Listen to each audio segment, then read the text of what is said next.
think I might finish Finish. Yes, and then you can deal with it. Right. Thanks. So the streaming's on then. Streamings are on.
Thank you.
Yeah, take them. Thank you.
say that you spend your whole life having this. It's The real difference is that I they then remember provide a much. No, it's not. It's absolutely. To me, it's spend the Just whole design. designed to make you always look at things, and for us, they're actually sensible. Absolutely. Yes.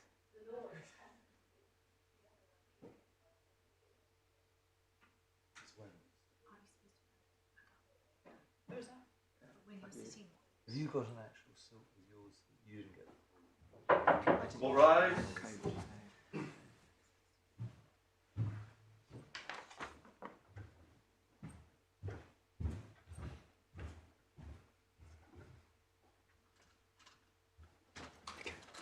Here are heard is the matter of Hewes and West Hertfordshire Acute Hospitals NHS Trust and others. Yes.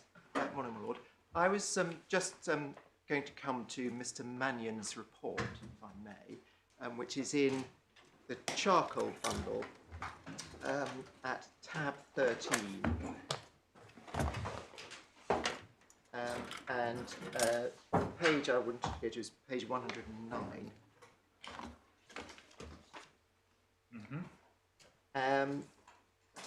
And at paragraph 44 on page 109, at little 4, there is reduced anal tone on rectal examination. So what he's setting out here is the red flag features, just generally.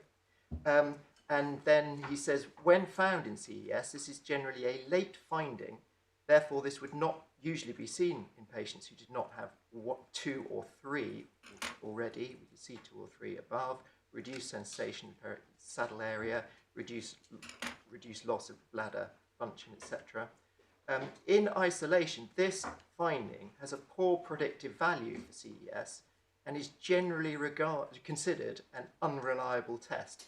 And then he cites a paper by Gooding in 2013. Does rectal examination have any value in the clinical diagnosis of CES? And then at paragraph 45, he explains, as we've seen, that less than 20% of people investigated for CES have the condition. At the bottom of that page, urinary retention is also commonly seen in patients with severe back pain. The difference being in CES being that former patients are aware of the need to pass urine, but are unable to do so. Even patients who report reduced sensation in the perianal perineal region often do not have CES, and clinical interpretation of anal tone is notoriously unreliable. See above. And I think that those were really the only references in his report to anal tone or perianal sensation. He simply says that they're notoriously unreliable, certainly in relation to interpretation of anal tone. Then at paragraph 49 on page 110, we see the definition, which is essentially the same definition that works its way into the joint statement. And the difference between CESI, which talk about not lost executive control over bladder and bowel function, some difficulties passing urine, reduced stream, but they retain control. And then CESR, these patients have complete loss of bladder function, develop an insensate, non-contractile bladder, neurogenic bladder. They present with urinary retention and overflow incontinence unless they are catheterized before this occurs. And then paragraph 50. Yes, I'm grateful. Those definitions are accepted, exactly. So that was Mr. Mannion's report. Can I just deal with a point that my learned friend raises? There is a suggestion that the defendants' experts' pathophysiological explanation somehow took them by surprise at trial. This is another procedural point raised by my learned friend. Can I take the court tab 20 in Mr. Howie's report at page 217.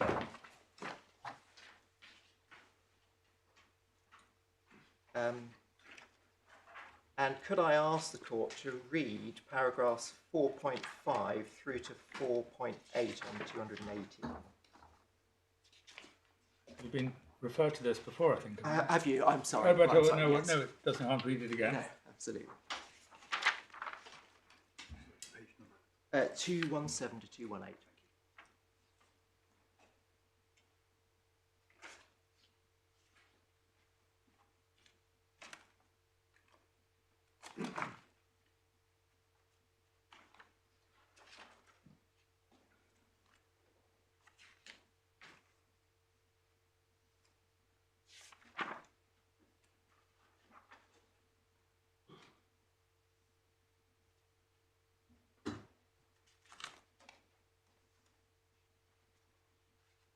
Yes. Can I also just highlight one more passage, which is at page 225, paragraph 10.3.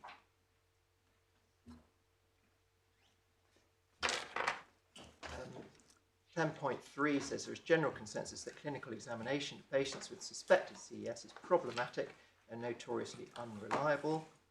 Talks about deficits of function can be identified when no nerve compression is shown on MRI.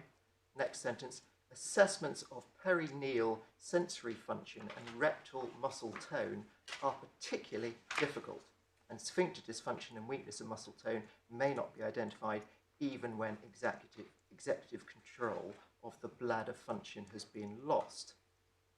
So what Mr. Cowie is saying there is even when you've lost your bladder function, you may not identify any problem with muscle tone and sphincter dysfunction.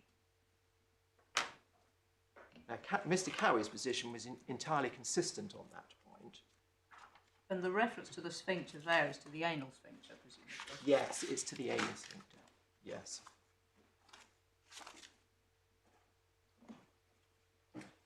And then in relation to Mr. Cowie was asked some Part 35 questions by the claimants, which is at the next tab, tab 21. And at page 232,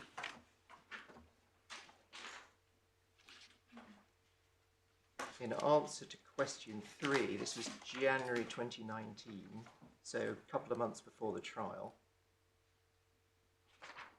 At 232, question 3, there is a question about his paragraph 4.6 in the report, and he gives a detailed explanation in relation to the nerve fibres, in which he says, second sentence, the spinal S2, 3 and 4 segmental nerves are responsible for cutaneous sensation in the perineum and also carry parasympathetic autonomic nerve fibres responsible for contraction of the bladder wall and relaxation of the internal sphincter of the bladder. If cutaneous sensation is lost, it implies that on balance of probabilities, there will be a parallel loss of the parasympathetic nerve supply to the bladder at the same time.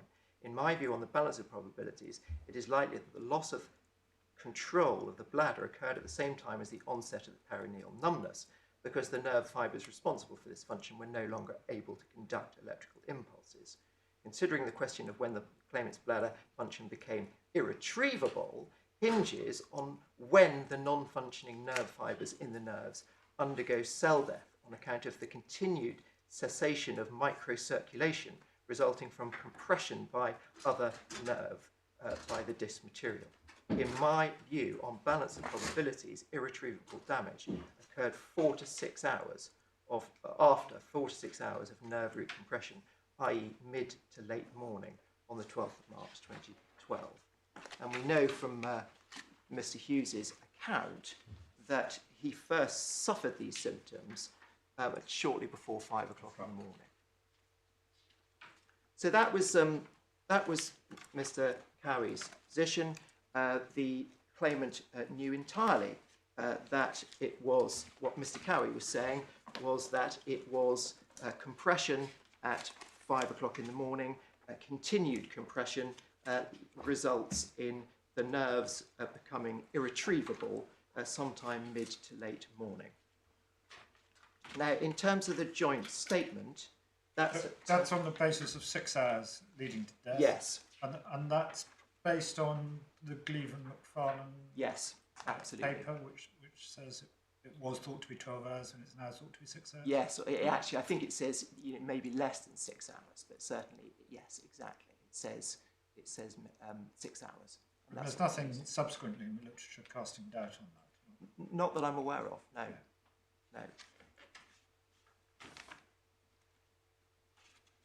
No. So then if I can take the court to the neurosurgeon's joint statement at tab 24, page 258.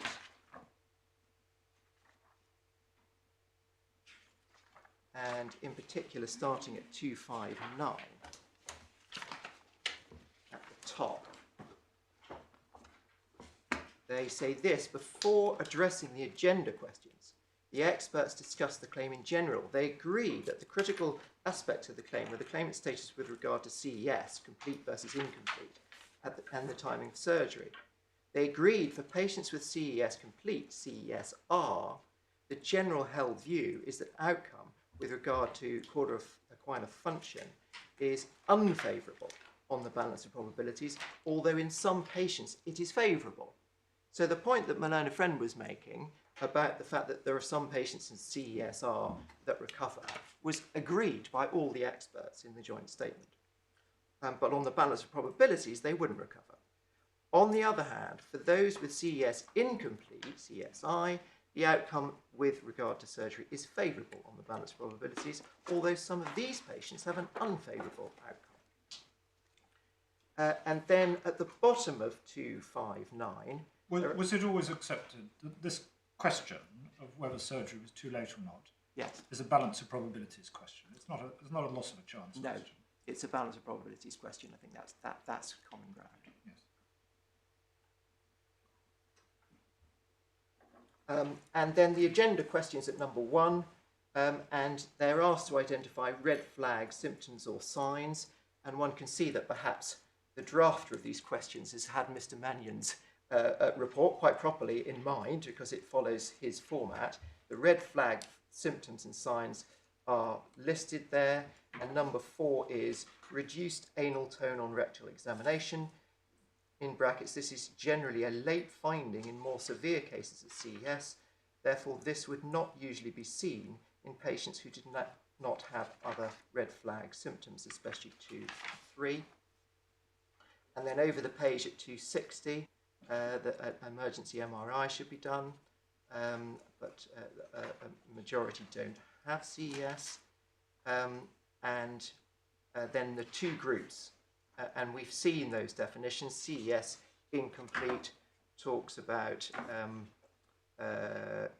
altered sensation during micturition, reduced desire to void, some difficulties passing urine, reduced stream, but they retain control. And then CESR, complete loss of bladder function, insate, non-contractile bladder, neurogenic bladder, experts agree that CESR is diagnosed when patients present with painless urinary retention and overflow incontinence. However, they also agreed that not all patients develop overflow incontinence, because although the bladder is paralysed and insensate in CESR, some patients are catheterised before incontinence occurs. Continence is therefore not a prerequisite for the diagnosis. Now, I don't wish to go through the rest of this joint statement,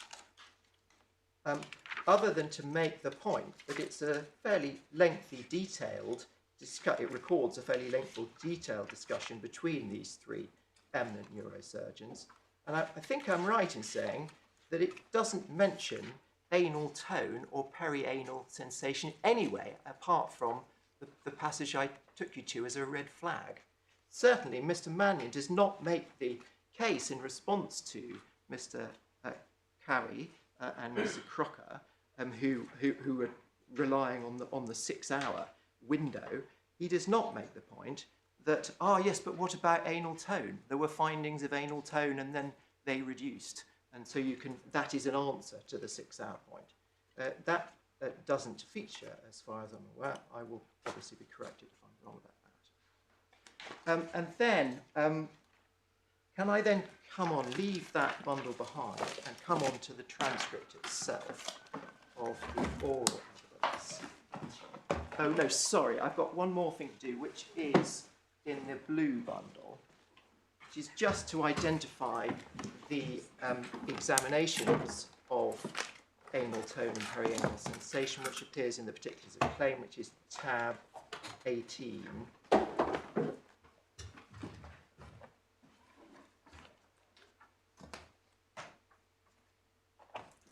At page 343. At the top there, this is part of paragraph 2.18, about 5 lines down. This is the examination by Dr. Roffey in A&E. Digital rectal examination, DRE, showed perianal sensation intact and good anal tone. Remind the court that that was at 9:20, here's on the previous page. So he recorded that at about 9:20, and then paragraph 2.19, the claimant was seen by Dr. Kirkby, and one can see after the first paragraph, I can put it that, it said she recorded that his perianal sensation intact and anal tone was normal. Well, it may be from the material you've shown us that it's all very difficult, perianal tone and things like that, but it does seem to have been standard routine practice. Yes. Because Dr. Kirkby did it. Yes, absolutely. As an SHO. Yes. So right. There must be some significance attached to it. Yes, I think there was, and I think it's identified as a red flag by Mr. Mannion, and all the experts agreed with that it's a red flag. So I think if the finding was that it was absent, I think the suggestion is that that would have increased the concern of the cllinicians. Right. I entirely accept that.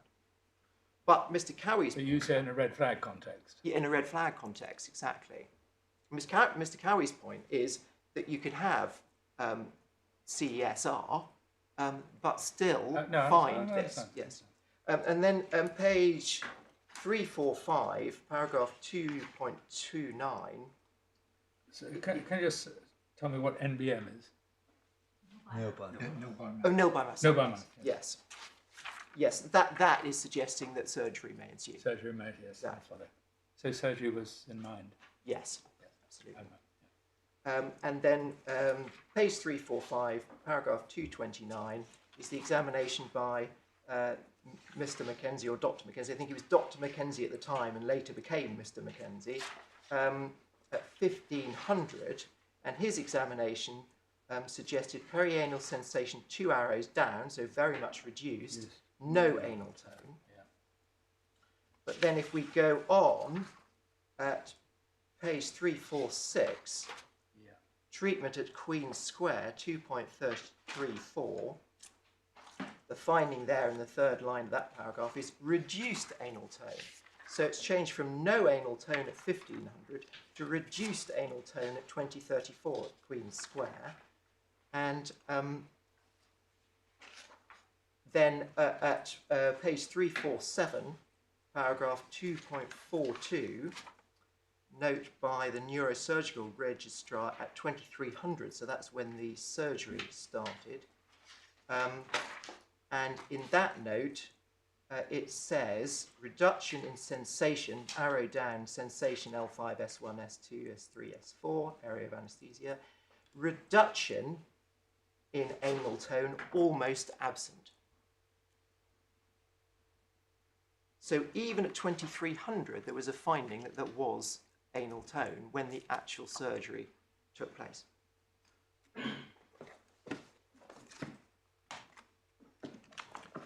And then coming on to the oral evidence in the grey bundle,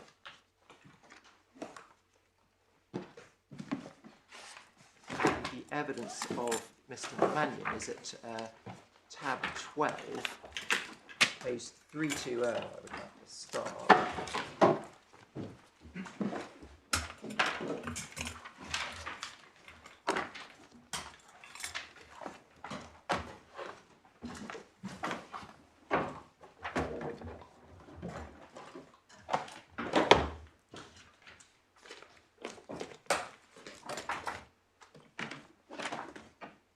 This is his cross-examination at 320, and just below C, and then Junior is putting to him the Gleave and McFarlane paper from 1990, and says between C and E, last sentence, presumably the pathologic factors are pressure and ischemia.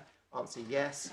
Lewis suggests 12 hours is critical time for ischemic damage to the peripheral nerves to become permanent, but later work has suggested that the time may be less than 6 hours. So the point that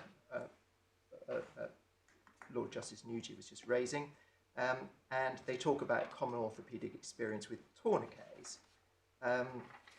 So that was being put, and then over the page at page 321, it was suggested at C, the 6 hours was referred to again, and then between C and D, and just pausing there, the question is, Mr. Hewes is a patient who rapidly developed neurological deficit, isn't he? And Mr. Mannion's response was, relative to the group group of patients with CES, he was, but there was nevertheless a progression. He did not present with a complete cauda equina syndrome from the outset. In essence, the point, my lady, that counsel is making is this. If a patient has a complete and severe insult to the cauda equina nerve roots, let's say from trauma, which utterly severs the cauda equina, then of course the patient is CESR at the time the insult occurs. But the patient won't develop overflowing continence until several hours later because it requires the bladder to fill. So unless the bladder was full at the time of insult, it will take several hours, and we don't know, and that will vary from one patient to the next, depending on how much they drunk, whether it's hot or cold, and what their bladder capacity is. But if those nerves have been terribly injured at that point, that patient will also have lost all other cauda equina function. So there will be no sensation to their subtle area. They will have no perianal sensation, no anal tone, and that would be apparent immediately, there and then. It's physiologically impossible for those nerves to have suffered such a severe insult and yet still work. So there would be some clinical evidence of the patient having suffered such an insult. Now, the defendant's expert view is the insult occurred very early that morning. Joint statement, they say 0800 was agreed by the defendant experts. Now, that might have been the case, and him not develop overflowing continence until several hours later. But if that was the case, he could not have had a normal perianal examination at 0920 by Dr. Roffey, or at 10 o'clock, as we know, a bit later than that, by Dr. Kirkby. Both of them have documented an essentially normal perianal examination at those two times. Now, just moving on, can I just ask you just to read up until between E and F?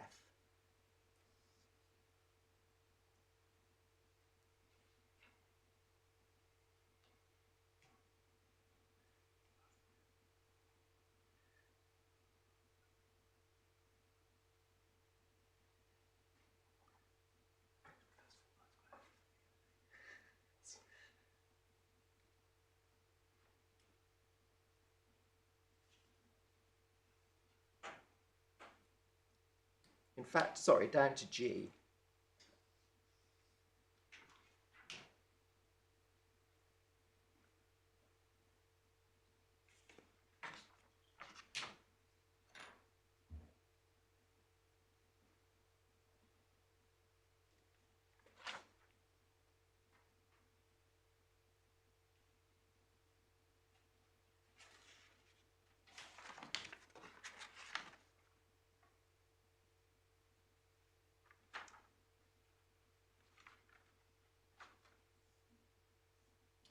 Right, so in that passage, he's really presenting presence or absence of anal tone as a crucial and key indicia. Yes, absolutely. Which is perhaps rather different from the definition came from Mr. Mannion, was agreed by the other experts, has no reference to the need for perianal sensation to be absent or reduced, or no anal tone. It's purely in relation to bladder function and sensate bladder and paralysed bladder, CESR. So he hasn't put that in the definition, and yet he says that it's physiologically impossible to have such a severe insult, and yet there would be some evidence of the patient having such an insult. I think his example, if I may say so, of the nerves being severed, it is totally different to what the defendants' experts were saying, which was that it was severe compression, but then you have 6 hours at most before that becomes irretrievable. So it's not that it was severed. So this, and so it was completely different to what he was saying in his report, and indeed in the joint statement, where he'd never made this point. Okay, well, my learned friend says that's not true, so we can have a look at that. So in other words, the premise of this discussion is a misunderstanding of the defendant's expert's position. Yes. They weren't saying the nerves were severed. They were simply saying there's a lot of pressure, and they suffered progressive damage as a result of that. Yes. Okay. The only thing he said about examinations for perianal sensation and anal tone in his report was that it was notoriously unreliable. Yeah.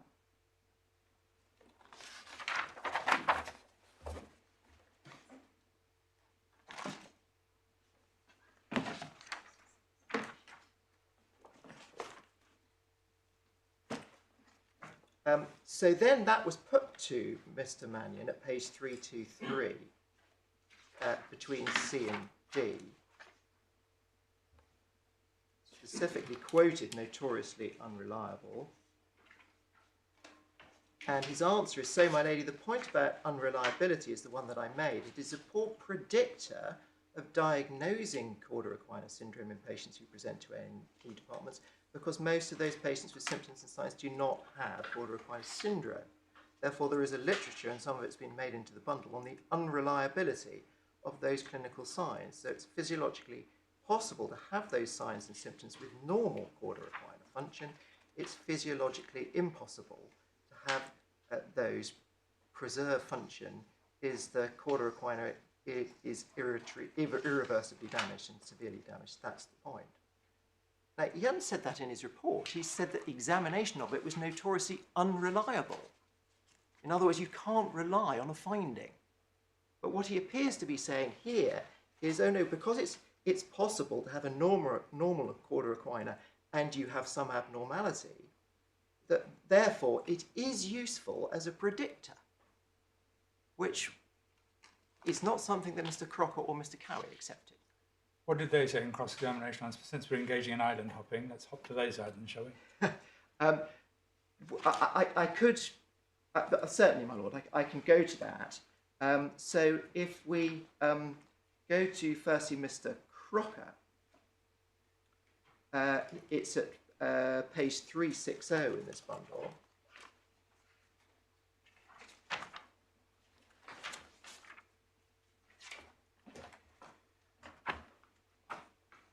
It's put to him at the top of page 360 that his view that Mr. Hewes was at CESR earlier is inconsistent with the findings of Dr. Roffey, I think it should be, and Dr. Kirkby, it should be. And he answers, you mean with regard to rectal examination, I understand? Yes. He says, yes, I agree that it is inconsistent with their findings, but their findings are fundamentally inconsistent with what we as doctors and as physicians and neurophysicians understand to be the progressive loss of neurological function. So it's what he says at D. Yes. He takes the line, it's an unreliable yes. clinical sign. Absolutely. And he goes further at... because the difficulty for the... at the bottom of that page, 360G, he says, just above G, there's lots of information regarding attempting to categorize every aspect of Mr. Hewes' CES. There's perianal sensation, that's subjective and objective objects to this. He recalls perianal numbness, yet it wasn't present on examination. There is anal tone, not a symptom that patients complain of, but it's a finding on examination that did progress but then regressed between 3 p.m. and the evaluation at Queen Square, and was done by different people, which also raised a further element of unreliability. And there's lots of noise and other information, etc. And I think by far the most reliable information, particularly given the chronic morbidity, the only acute marker of which we have is bladder function. And I think by far the most reliable aspect of this absence of the desire or ability to pass urine, despite the distension of urinary bladder passing your normal physiological volume. Yeah. And it is a problem for Mr. Mannion's theory, and if I may characterise it as a late theory, and since it's only come to him when he gave evidence, is that the anal tone is absent on finding at 3 p.m, but has then returned again at 20:34 at Queen Square. And what Mr. Crocker is saying is that can't be right. If we understand that this is progressive, so that means that those findings cannot be relied upon.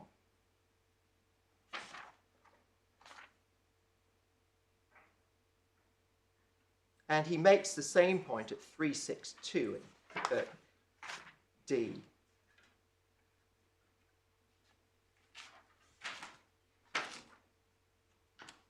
Through down to GG. And he says, just above F, now either the experts are wrong, it's not a continuum, it's spontaneously reversible, which goes very much against what we believe and what is borne out in this case, or the clinical information is unreliable. And the clinical evaluation of anal tone, I would submit, as the evidence bundle, is, I think, an unreliable clinical sign. My personal practice, I do not insist upon it as a useful part of the evaluation of the patient of cauda equina syndrome anymore.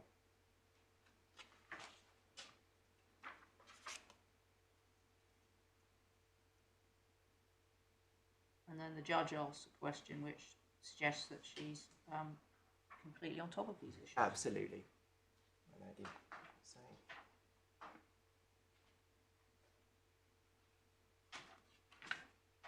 The transcript seems to duplicate what's on 360. Yes, it is strange that. I don't know because. Yes. Yes, definitely. Because There is.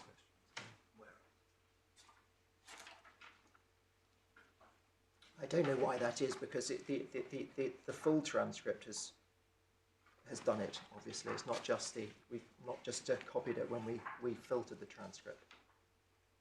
And can I then also, when dealing with this point, go on to 364 and just above F? It's put. If you've got a positive finding, which is an indication of sensation, which is a positive indication that someone is allegedly not, it's a completely different thing from the reliability of those findings in terms of establishing a positive case for CES. So I think the point was being put. Mr. Mannion's point, well, if it's positively there, then it can't be CESR. That's right. And he said, Mr. Crocker said in response, well, I appreciate the difference, but I respectfully say that's not my view on it at all.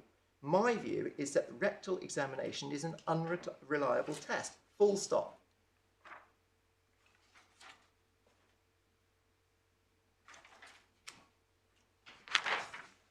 And then can I come on to what Mr. Cowie says about it? At page 385.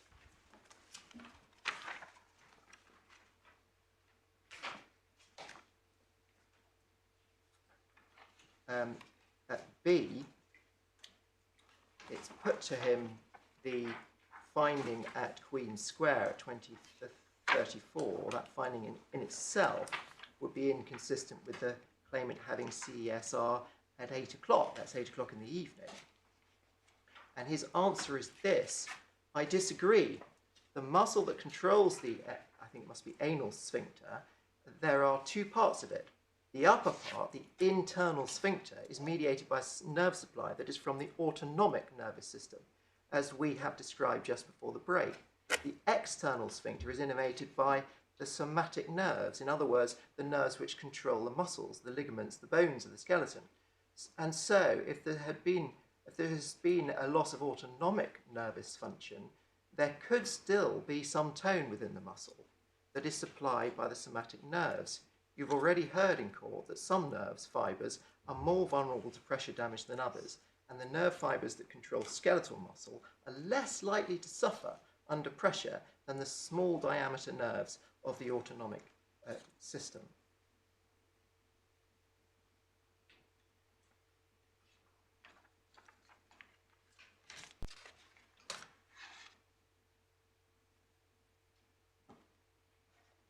Did Mr. Crocker and Mr. Cully have different areas of expertise within the discipline of neurology? Neurosurgery, I don't know. We could check. We don't believe particularly so. I mean, they may have had particular interests. I totally And they're obviously understand. neurological experts, but yes. okay, no,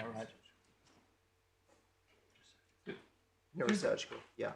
Do both the autonomic nerves and the somatic nerves, they're both in the cauda equina? Yes. Yes. So his point is there's two different systems and some nerves are more resilient than others. Yes. And that echoes something we saw in one of the papers. Absolutely. It does, yes. It does, yes. Yes.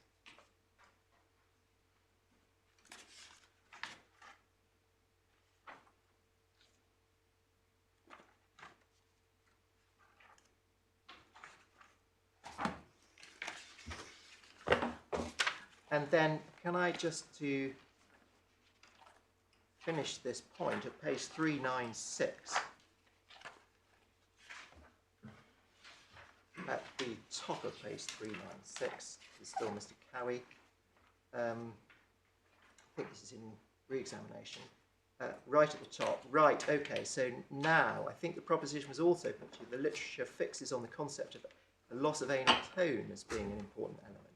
Does it in fact do this? Is there any literature that focuses on that? Answer, I don't believe so. My understanding is that the assessment of anal tone is problematic in the extreme.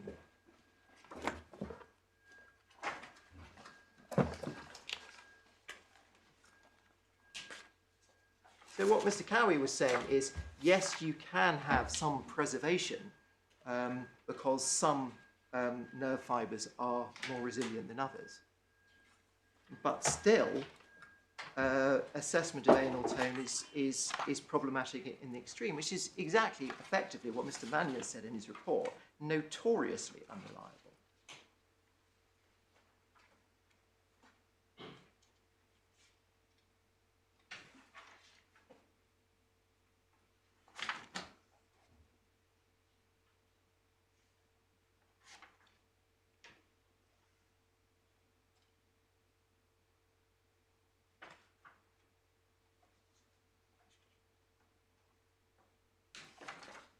So, when the judge at paragraph 91, Yes. 3 of her judgment said, but if digital rectal examination is notoriously unreliable as a determinant of the presence of CES, it's difficult to see how Mr. Mannion can place quite so much reliance upon its determinant of progression. Yes. You would say there's ample evidential basis for that conclusion. Precisely so. Yes, from both Mr. Crocker and from Mr. Cowie. And she, when she deals with it in that judgment, she specifically refers to the fact that the first two DREs are normal, the third is absent in terms of anal tone, but the fourth, it returns again.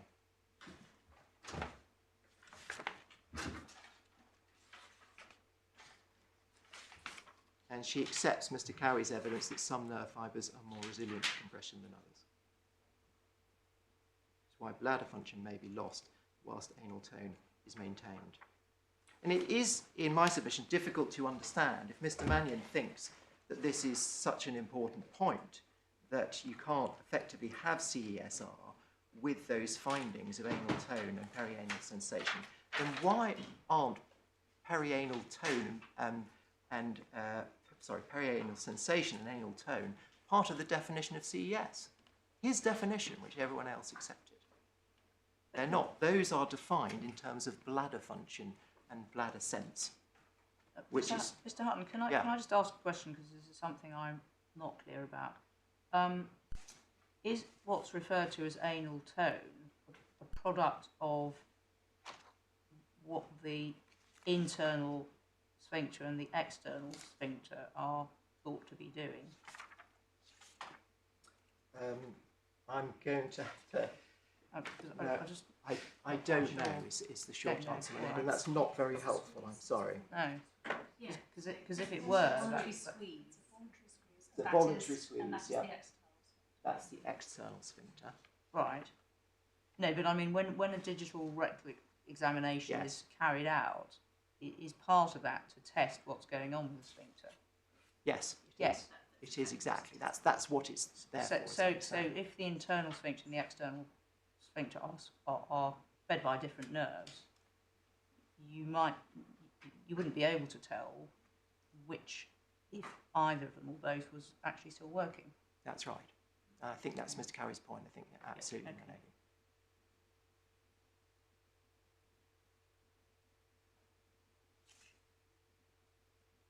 Thank you. So I recognise the time. In summary here, I didn't write half an hour down in my book, Mr. Hutton. I'm very grateful. I've had too many QCs in front of me to bother to do that. I feel very lucky. I've got like 10 minutes. Yes. In summary, in relation to the difference between them, the difference between them in some ways wasn't that great. They accepted that the compression here was severe because there was never any signs of CESI. I could take you to the passages, but I think time is moving on, where it was put repeatedly to Mr. Mannion that, well, can I just take you to one reference that I wanted to pick up in relation to that, where it was put to Mr. Mannion that you, at 325 in the bundle,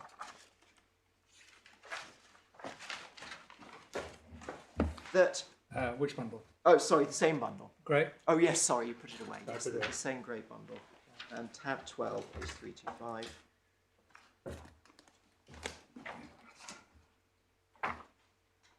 And it's 325 at F. Mm-hmm.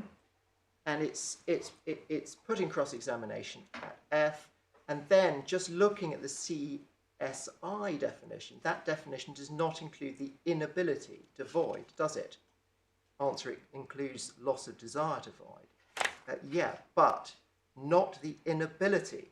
They say need to strain, so you still can pass urine, but you have to strain in order to do so. Answer, well, in the end, a patient has to fall into one category or the other, don't they? There isn't one in between. So if we look at the CESR definition that they use, painless urinary retention and overflow incontinence, it's very clear that their definition of CESR is painless urinary retention and overflow incontinence. And then the judge intervenes, says, which isn't always going to be necessarily helpful to those of us piecing the jigsaw together afterwards if a patient has been catheterised. Answer, that's right. But if Gleave, he says, but what it does tell us, if Gleave and McFarlane were examining Mr. Hewes, he would fall into the CESI category because he is not urinary retention and overflow incontinence. Now, this point that he makes, that, well, he doesn't, you've got to put him into one or the other, ignores the point that CESI has a definition itself. It's not everything but CESR. It's a definition in itself. So the subtleties we would submit of Mr. Crocker and Mr. Cowie is actually to say, well, he doesn't have urinary retention, you're absolutely right. He doesn't have, overflow incontinence. He does have urinary retention. He doesn't have incontinence. But overall, looking at him, he so more obviously fits into CESR because he's got everything else in CESR, But in CESI, he's got none of it. He's got no difficulty in passing urine or whatever. He has no function at all. He's not retained control. And Mr. Mannion's approach appears to be, well, everyone's in CESI unless they've got overflow incontinence, or they've been catheterised, which stops the overflow incontinence. Mr. Hartman, can you tell me with any precision what retention means in this context? Well, retention means, as I understand it, urinary retention, which means that if the bladder is filled more than to its normal amount, where you would get an urge to urinate, you don't get that urge to urinate. So it's the the bladder, loss of the urge. It's got nothing to do with control.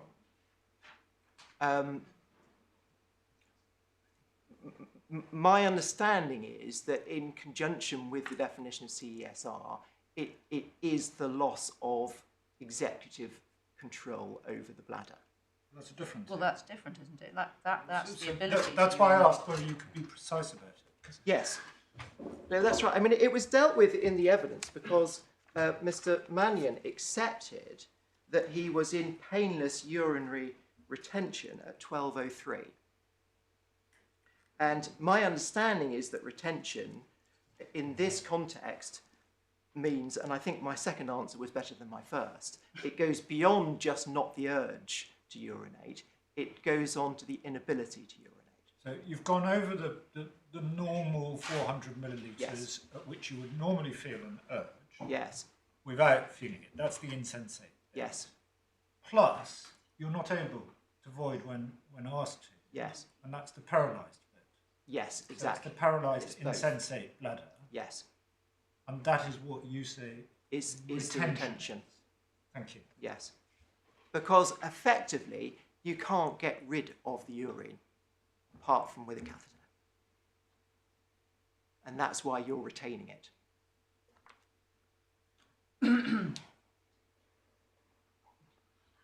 Yes.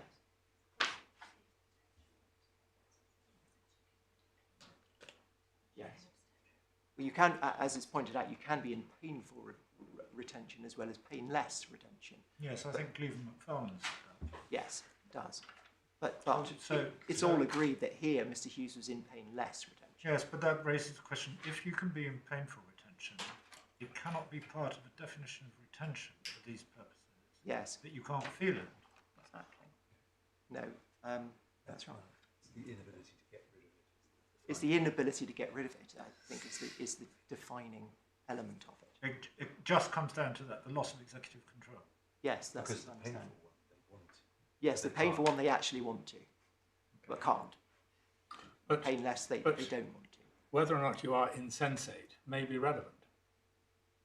Yes, yes, it's clearly relevant in terms of what's some- happening with the Well, it's nerves. part of the picture because it means you don't have the urge to urinate. But Yes. as I understand it, loss of executive control, and I might be wrong about this, means that number one, you can't contract the bladder because the nerves that enable you to do that are not working anymore. Yes, And number two, you can't relax the sphincter. yes, Is that right?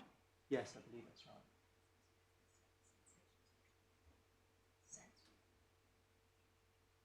Yeah, and it's not only that you don't feel the urge to urinate, it's that you... Yes, but in retention, you can't...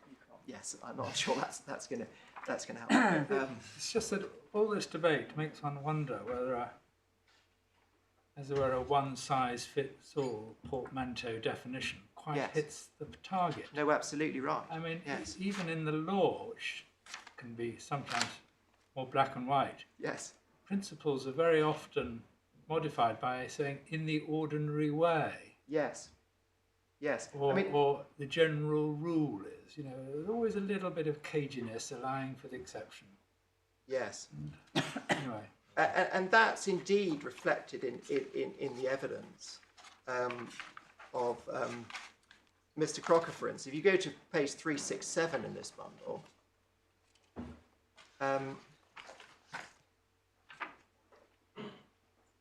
he says at just below B that he fits into neither category.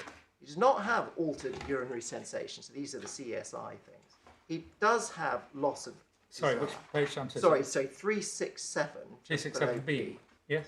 Yeah. Yes, I got it. He does not have poor stream and does not have the need to strain to micturate. Again, he tried, but he could not. So he certainly didn't fit the former category. And the second category, of course, includes overflow incontinence, but he doesn't fit into that category either. Who is this? This is Mr. Crocker. Crocker. And then at the bottom of that page, he's asked about the bladder filling up. And he says between G and H, he said, had Mr. Hewes' bladder been filled up artificially, regardless of the catheter, perhaps he's given an excessive amount of intravenous fluids on A&E, as some patients are, such that his kidneys began to work overtime. Do we think on balance probabilities Mr. Hewes would have dribbled urine with overflow incontinence before noon? And I would say that undoubtedly on the balance probabilities he would. So if we have to fit him into a group, it's the second, i.e. CESR. Well, it's quite interesting because the judge is asking quite a lot of questions during this passage. Absolutely. And the questions do seem to show that she's very much engaged with the issue. Yes, absolutely, my lady. And Mr. Cowie gave similar evidence to the fact that he didn't neatly fit into either of the categories, but if you had to put him in either of the categories, he was CASR. But essentially, they stand back and goes, this is the pathophysiology point. Well, okay, let's just ignore those because the literature, frankly, isn't great for all the reasons that Mr. Todd said in his article. They're not properly categorised and doesn't give you clear answers. What's going on here physiologically? There's a massive compression. It's stopping the nerves from working. If that goes on for 6 hours, then you're going to have irreversible nerve damage. If you manage to relieve it before the 6 hours, you're going to save some nerve damage. And the 6 hours was up by 11 o'clock in the morning.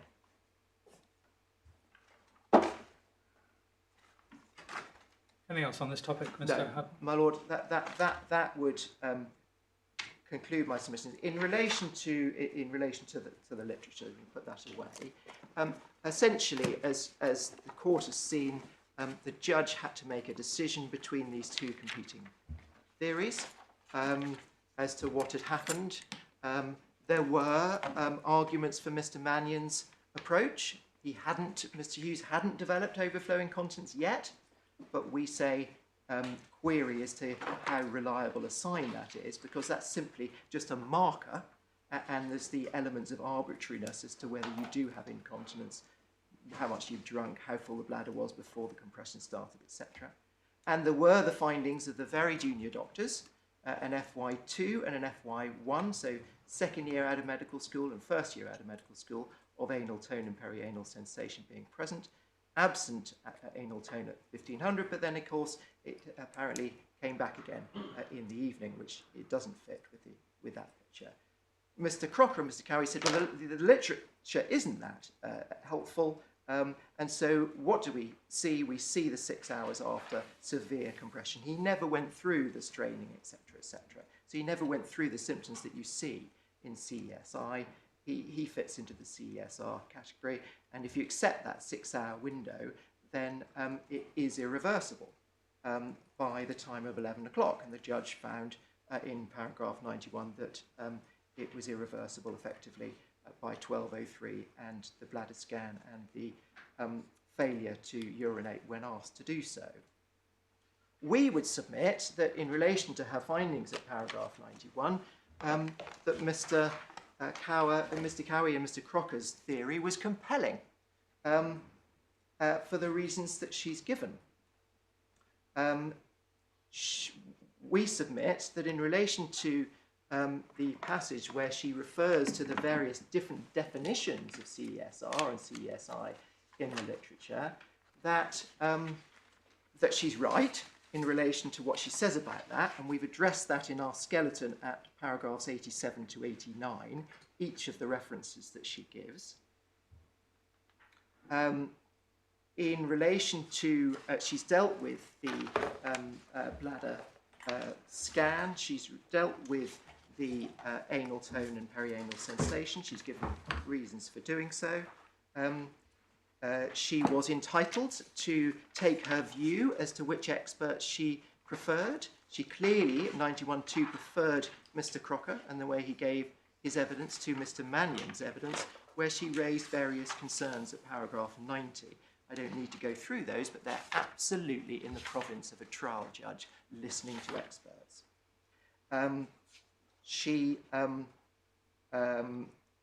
We say, of course, that the Cowie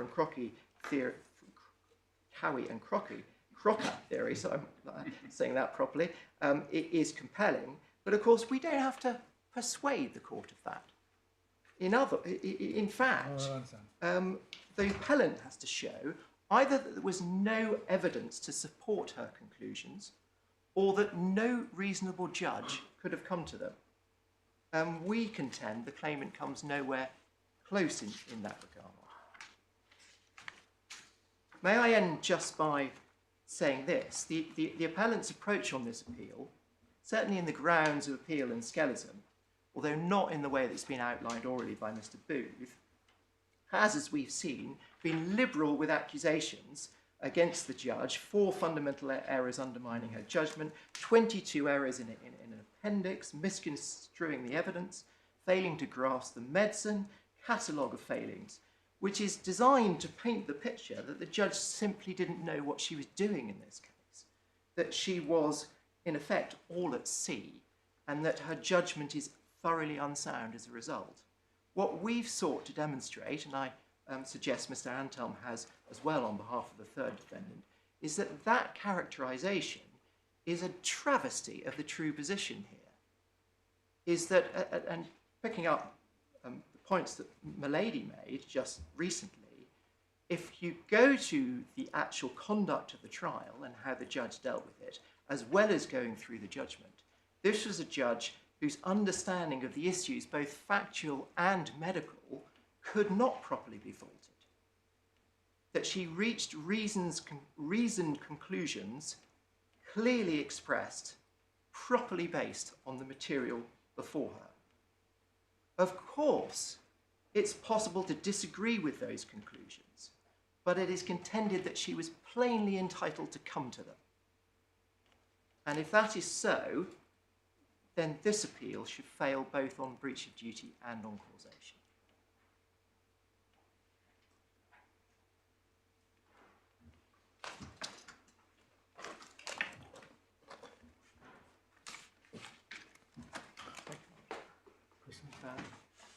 I just Yes. have one other question Yes.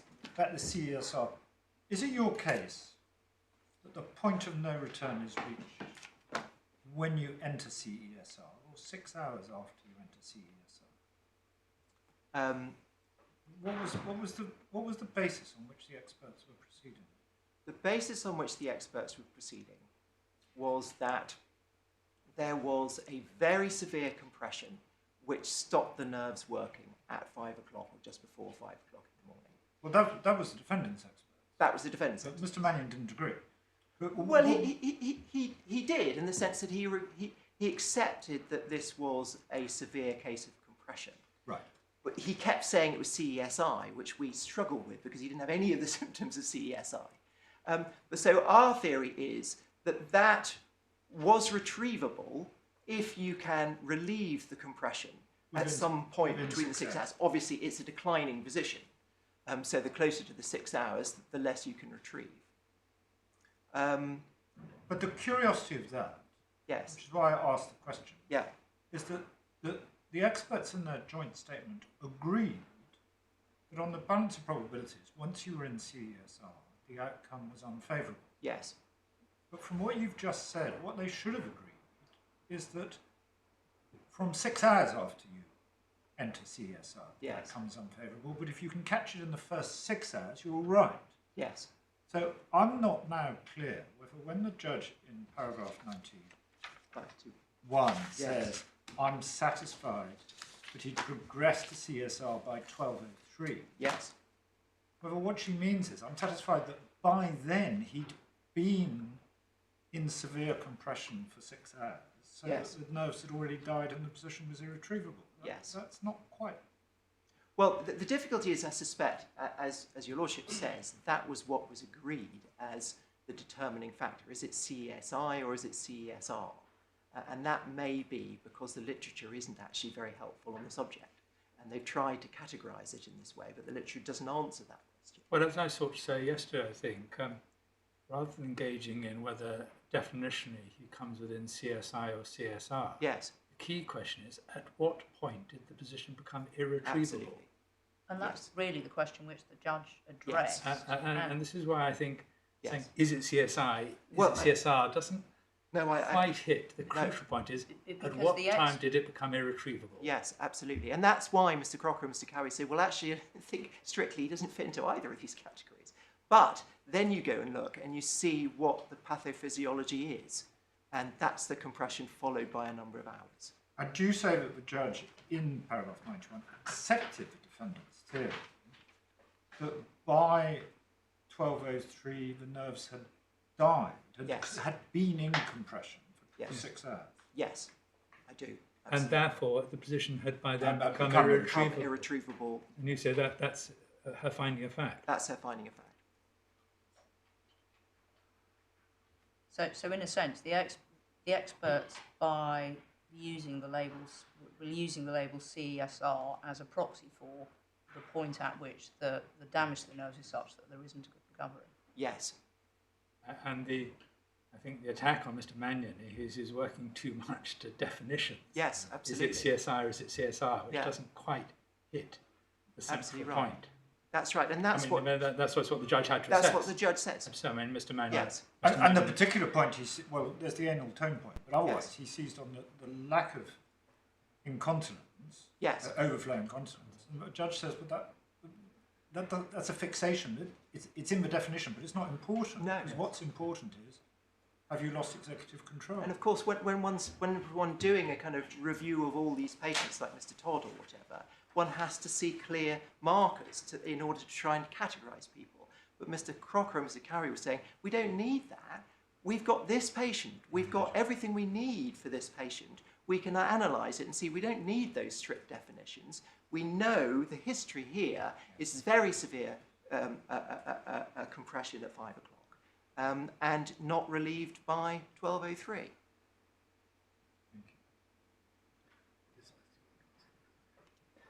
Is there anything you wish to say about the Watford General Hospital quotes policy, close quotes document? The 2011 document. The only thing I can say is really what Mr. Langdon said about it, which was that it was never ratified and he never agreed to it, even though it's got his name at the bottom of it. And It's a bit run, that. it is a bit rum. I entirely accept that. I think the evidence of Dr. Roffey and Dr. Kirkby was that they were both unaware of it. They'd never seen it. They were unaware of it. It is a bit messy. I entirely accept that. But on the face of it, as it stands, it perhaps lends some support to the claimant's position. Well, I mean, one of the things that they seized upon is that Dr. Kirkby should have gone straight to the consultant rather than going to the registrar when she suspected CES. Well, there were issues of causation there. Well, there were issues of causation Yes, in I relation to understand that. that point. Absolutely. So you don't really wish to it doesn't really You help. say it doesn't help. Doesn't No. set the standard either. No, it doesn't set the standard either.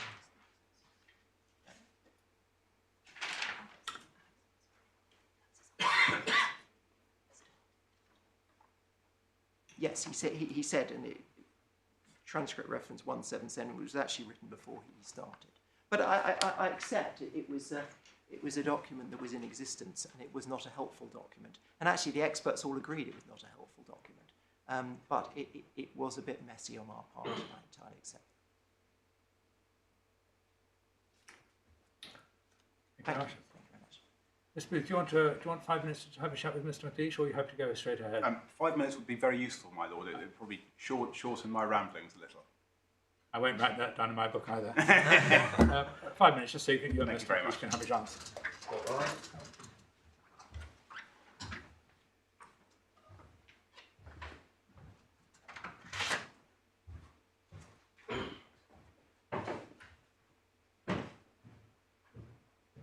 live streaming will remain on. Yes, it will. Oh, right, So yeah. we should If there's probably anything pop out. private.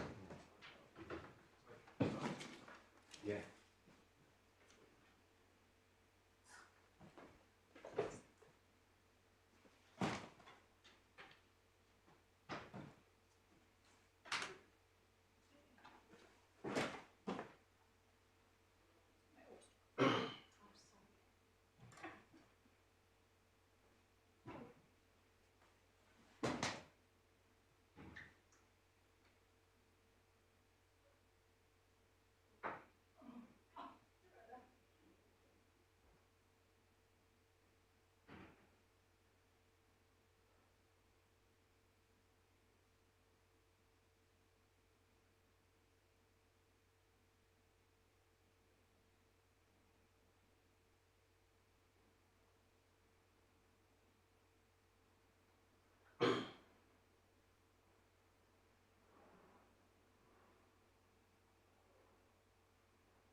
Oh, of course. Sorry.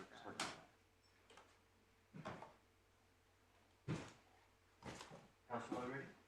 Thank you. Can I just slide in, please? Oh gosh, yes, hold on. Let me remove Miss Parr's.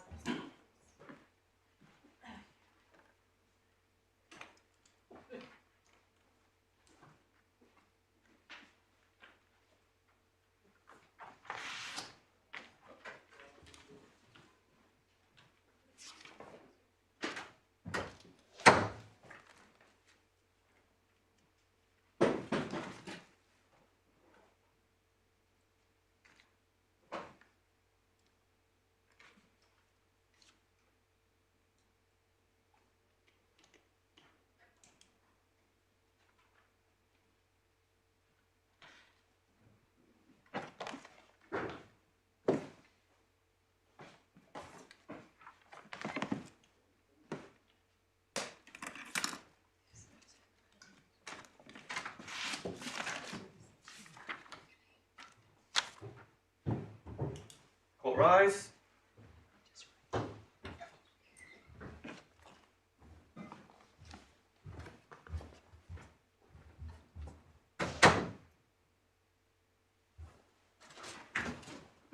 My lord, sorry, there is one point, it's not a new point, it's a concession on my part. I said that Mr. Mannion had not mentioned this point about anal tone in his report, and I was right about that. I said he'd not mentioned it in the joint statement. I was wrong about that. There is a reference in the joint statement. Can I just highlight that? I apologise for it. Supplement, so it's a charcoal bundle, and it is tab 24, page 268. And it's just below the middle of that page, 268, about 5 lines down from the paragraph in the middle. He also points out that at 9:30, the claimant was examined in A&E, and PR examination was normal sensation and anal tone. It's concluded at that time that he probably didn't have CES at all, incomplete or complete. These findings, if correct, are incompatible with the patient being CSR. So it is fair that in the joint statement there was that sentence which I missed, and I'm sorry. Thank you. Yes, Mr. Booth.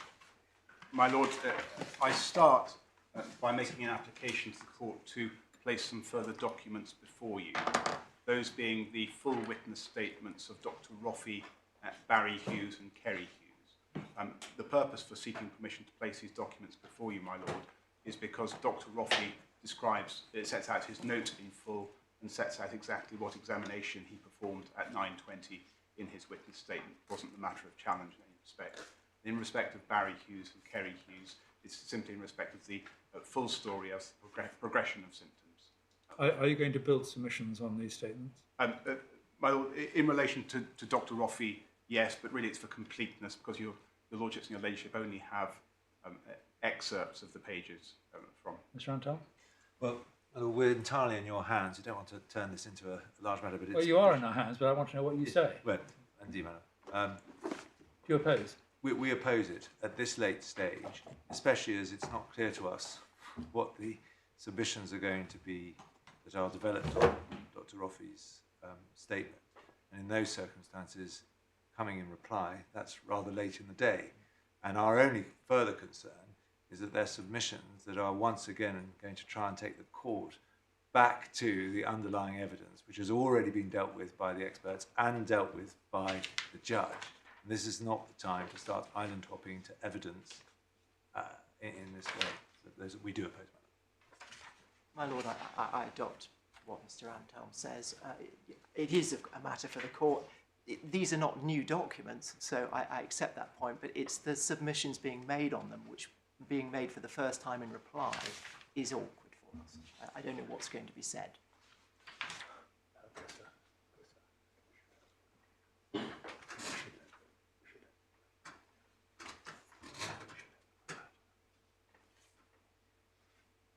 Well, we will allow you to, I'm very it's grateful. not very satisfactory, but we would also, if need be, give Mr. Antal and Mr. Hutton the chance to respond. But Of course. you better tread carefully here, I shall, my Lord. Mr. Booth. Yes. Yeah. My Lord, You may well understand the more you try and go into the underlying evidence, the more you might find it counterproductive for your own case. Indeed, my Lord. They are 3 separate whole punch bundles paginated separately at the bottom. Mr. Antal, Mr. Hutton, you have copies, do you? Yes, Those- please. Thank you.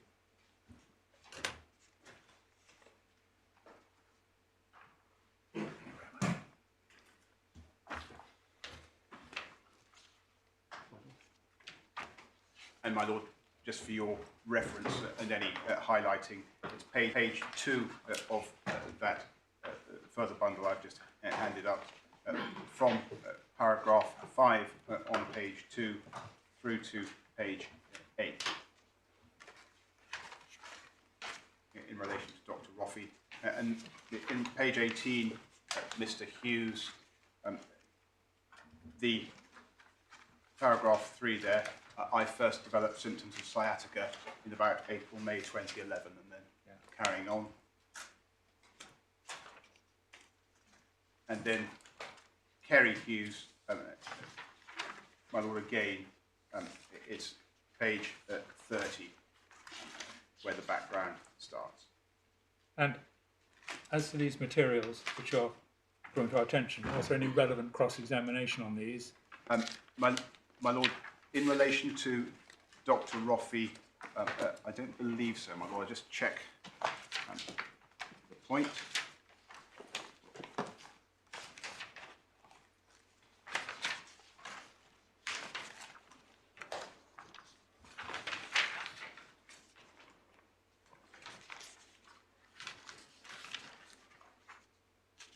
My Lord, Dr. Roffey was cross-examined about filling in the MRI request form, transcript page 141 in the light grey bundle, and I don't think... My only point is, if we're being asked to have regard to these, we're not going to get a misleading impression simply by looking at these witness statements in the absence of network cross-examination. My Lord, I have your assurance. I certainly wouldn't do that.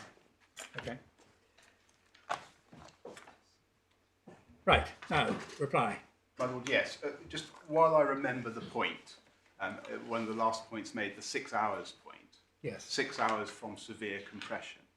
If that were really the position, then, my Lord, it's my submission that surely every hospital neurosurgical department would have a policy in place saying that these patients are an emergency, you have to get them to surgery within 6 hours of evidence of severe compression.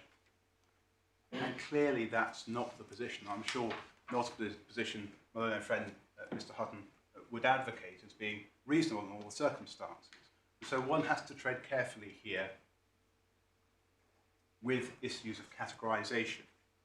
My Lord, I'll come back to that if I may, but if I might just start with the position in relation to where the appellant's case is. And I was asked to clarify. You will complete your reply by a short adjournment. Oh, absolutely, my Lord. Yes, good. Okay.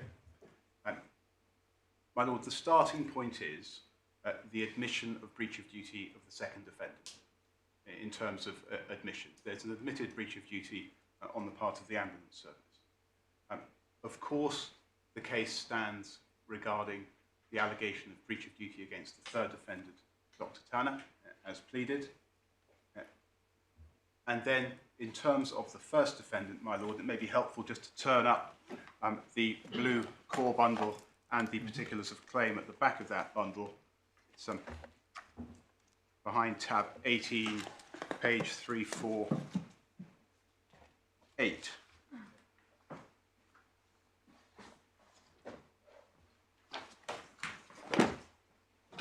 So, my Lord, you have the admission at the top. You have the allegation against the third defendant at 3.3. 3.4, you have the general allegation of failing to assess, diagnose and investigate the claimant's incomplete CES within a reasonable time. 3.4.1, my Lord, went in effect at the trial or before the trial, and so one can strike that through. 3.4.2 was, of course, an allegation that Dr. Kirkby should have contacted Mr. Langdon following her assessment of the claimant at 10 o'clock. On the judge's findings, that would take us to 11:20. Of course, subtract 19 minutes for the ambulance services negligence at 11:01. And the similar applies to 3.4.3. Should have arranged for an urgent MRI as an emergency. And 3.4.4 is maintained, as is 3.4.5. The MRI list should have been interrupted. And there's no challenge to the judge's finding on the timing of Dr. Kirkby's assessment. It's a finding of fact that she was entitled to come to, clearly. My Lord and my Lady, then if one could go to the timelines behind our skeleton, please. Appendix 2 to our skeleton, page 89.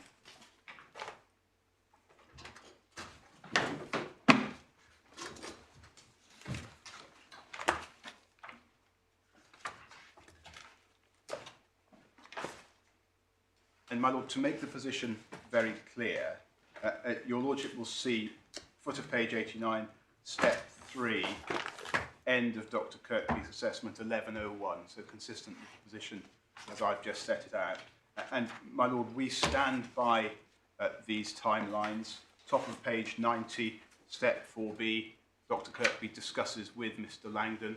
That remains an allegation of breach. There was a failure to discuss with Mr. Langdon according to the policy.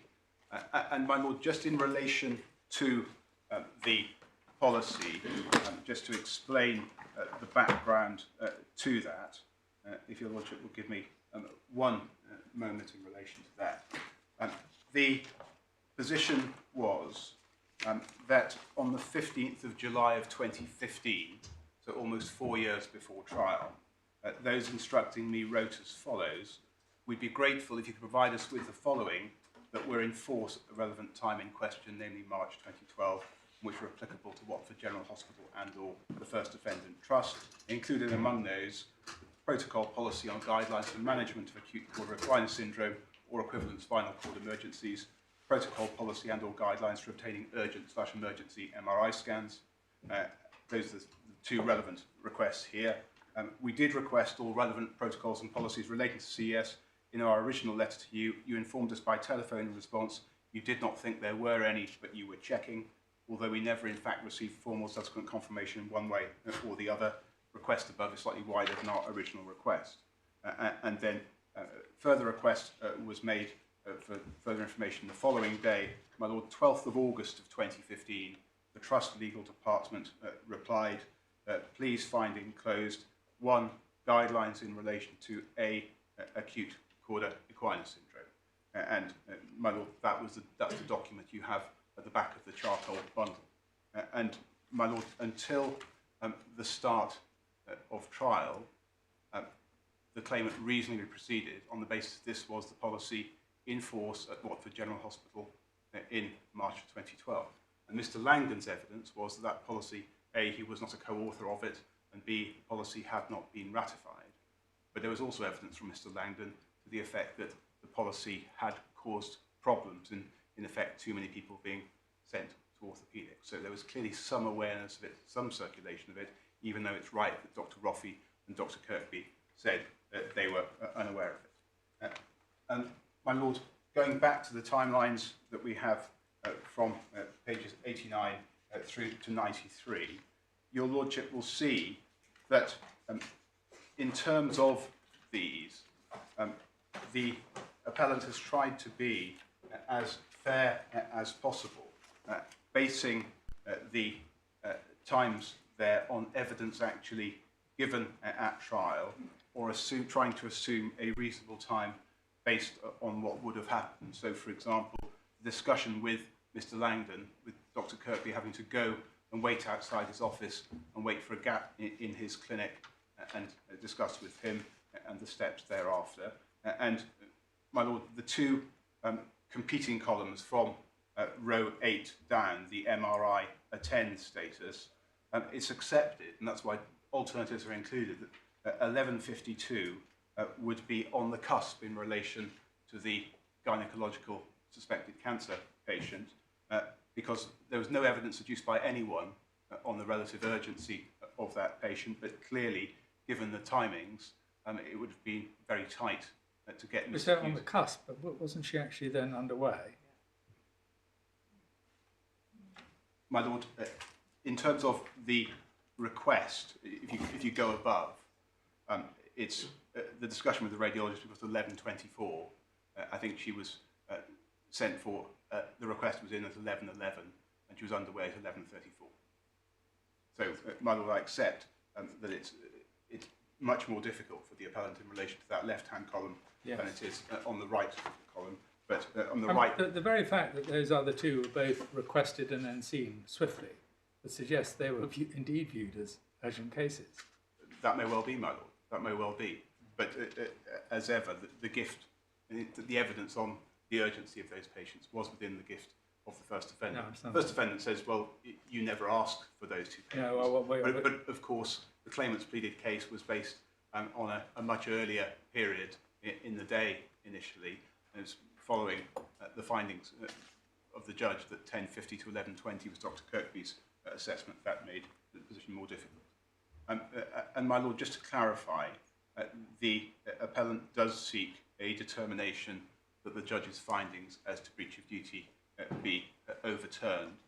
As first, it's our submission that the judge arrived at those by the wrong route, and second, that they were not reasonably open to her on the totality of the evidence. And just so that we can be absolutely clear in view of the debate before us, are you saying that this court, on appeal, should determine that there was a breach of duty? My Lord, it's open to you to do so, it is my submission. It's also my equivalent submission that you are not required to do it, because if you are so concerned by the safety of the judge's conclusions in relation to factual causation and the timelines, that actually those undermine her findings as to breach of duty as well. I mean, obviously, if this appeal succeeds, this will be on the footing that the judge reached conclusions which are not properly open to her on the evidence. Yes, my Lord. But if you're going to say that this court should determine the question of liability, that surely is saying that the only proper conclusion on the evidence was a finding of breach. My Lord, yes. And I just want to be clear, is that your submission? That is our submission. That is, on liability? Yes. On, I think on causation, I think you acknowledge the position. Indeed. But so you're saying, having regard to the totality of the evidence, the only proper conclusion is a finding with regard to all defendants? Third defendant and first defendant, of course, the admission is there in relation to the second defendant.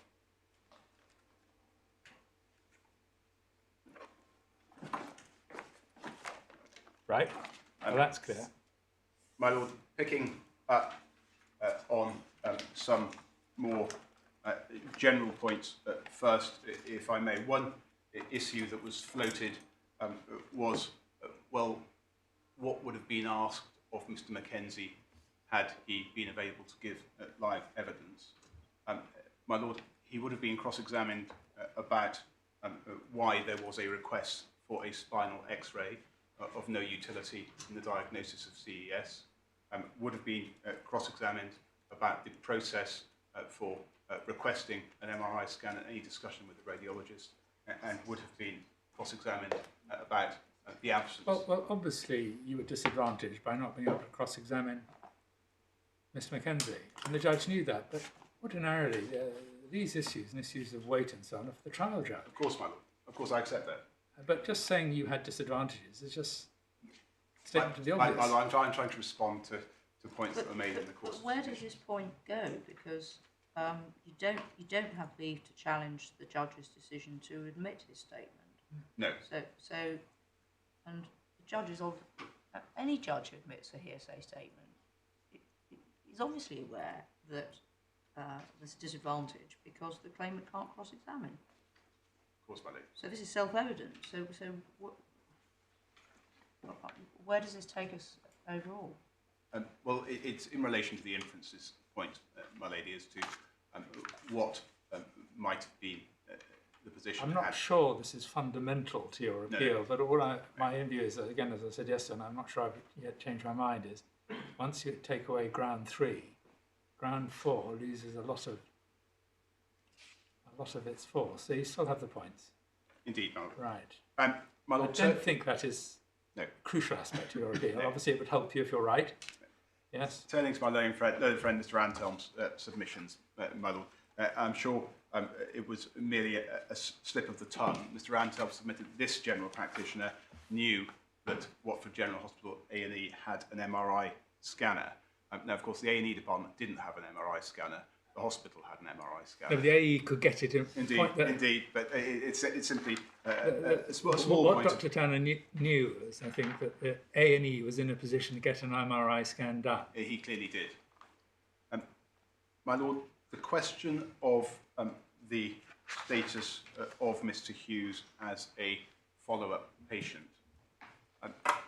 As a matter of fact, he was a follow-up patient because of his recent history, both in the first defendant's care and in out-of-hours care the previous day, was in the context of a recent lumbar disc prolapse.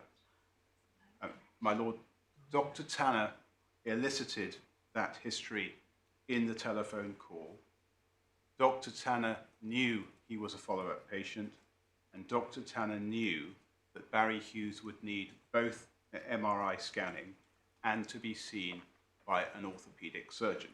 And, my Lord, the reference for that is the charcoal bundle tab 40, page 345.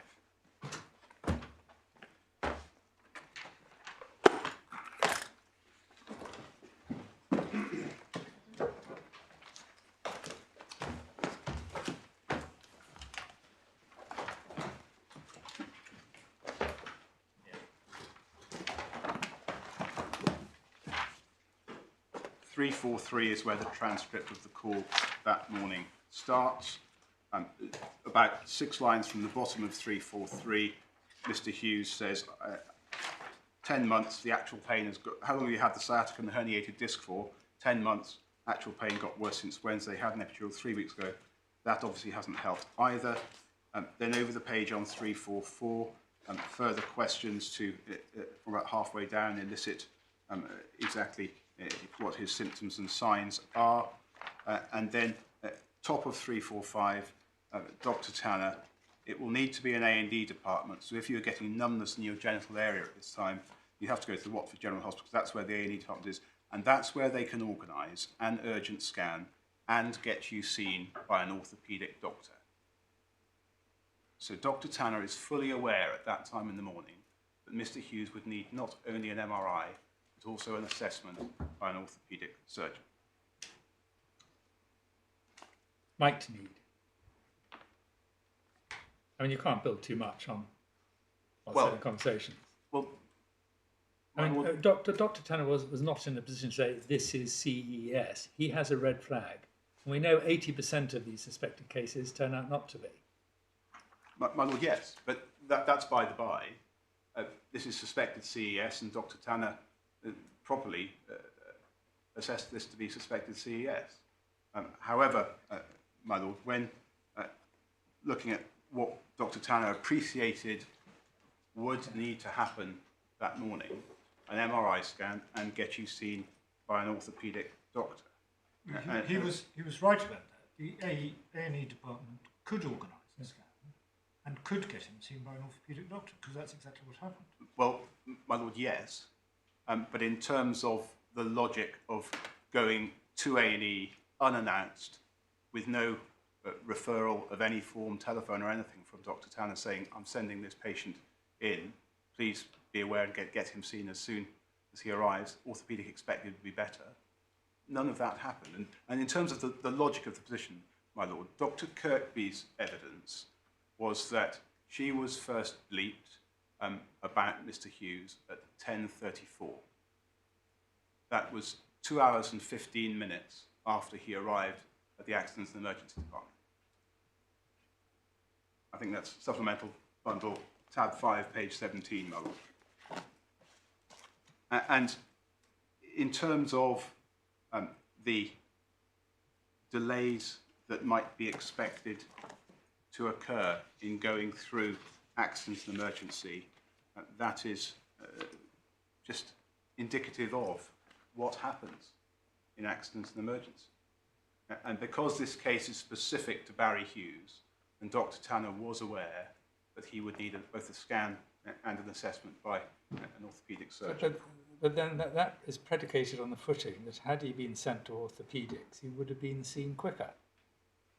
Of course, my lord, because it would be unreasonable not for an orthopaedic surgeon not to see. And the evidence was he wouldn't. Well, my lord, the evidence was Mr. Langdon, yes, that whoever was on would have been instructed to send him through A&E, but the judge didn't then go on to consider the expert opinion of the orthopaedic experts as to what should have happened in those circumstances, and that is. Well, but I'm just I can't make head nor tail of that right case at the moment. I'm going to have to try again, but it's certainly not Belitho. I'm sorry, I'm slipping into causation. Of course, it's not Belitho. Do you agree? This is not comparable to Belitho. Well, my lord, it's an extension of Belitho. Extension. That's a very discreet way of putting it. And right. It's an extension of Belitho. It's probably the way in which Belitho was extended within Wright and Cambridge Medical Group, insofar as one can understand the ratio from. I'll have another go. Don't worry. I will. I'm grateful. My lord, it may not matter in this particular case. I don't know. My lord, just while we were with the transcript of that call. Again, my learned friend, Mr. Anton, I'm sure it was a slip of the tongue, said that Dr. Tanner said was to the effect of get down to A&E. But of course, when we look at what Dr. Tanner actually said in the second doctor answer on 345, my advice for you would be to go to Watford A&E, and if you want to be seen by the urgent care centre again, despite what I'm recommending, then I'm happy to book you in. So what would you prefer to do? Mr. Hewes sensibly said, we'll go to A&E. But again, it wasn't Dr. Tanner saying, you have to go to A&E, I can't send you to the urgent care centre. But he's just said that going to the urgent care centre wouldn't be helpful. Yes, my lady. And at the end, he says, if you've got numbness, if that's what you're getting, then Watford A&E would be the place to go. Yes, but I mean, Dr. Tanner was saying A&E, but I do understand you're in Hamilton and Hempstead, so possibly you might prefer UC. Really? but the what would you prefer to do is illogical in those circumstances, my lord. Well, it's illogical, but it has no consequences, does it? No, my lord. I'm not even sure I agree it's illogical. My lord, if we... I mean, he's saying, because the claimant is an autonomous adult, he's saying that's something you could choose to do, it's more convenient, but I wouldn't recommend it. If I may say so, Mr. Hewes presents, I mean, from the transcript here, is very articulate. I mean, Indeed. He's a good reporter of what's going on. He's got a good insight into his condition. My lords, yes, but inevitably he places his trust in the hands of the doctors. I understand it, but nevertheless, he was a good reporter. And those doctors cannot assume, or certainly Dr. Tanner cannot assume, that he will attend at A&E and give a compelling account at reception and at triage, which gets him seen very quickly. And so that's really the point here. But why can't the GP make that assumption? Because he's listened to the claimant articulately set out his history and his symptoms. So why can't the GP assume that if he goes to A&E, he will say to the triage nurse or whoever it is who does the triage exactly what he said to the GP? Well, my lady... Plus, the GP has advised me to come here. That, if one follows that down to its logical conclusion, that would involve GPs, in effect, owing a different standard of care to the less articulate patient, and therefore perhaps having to ring ahead for them, but not for the more articulate patient who can give an adequate history. That's the difficulty with approaching it in that way.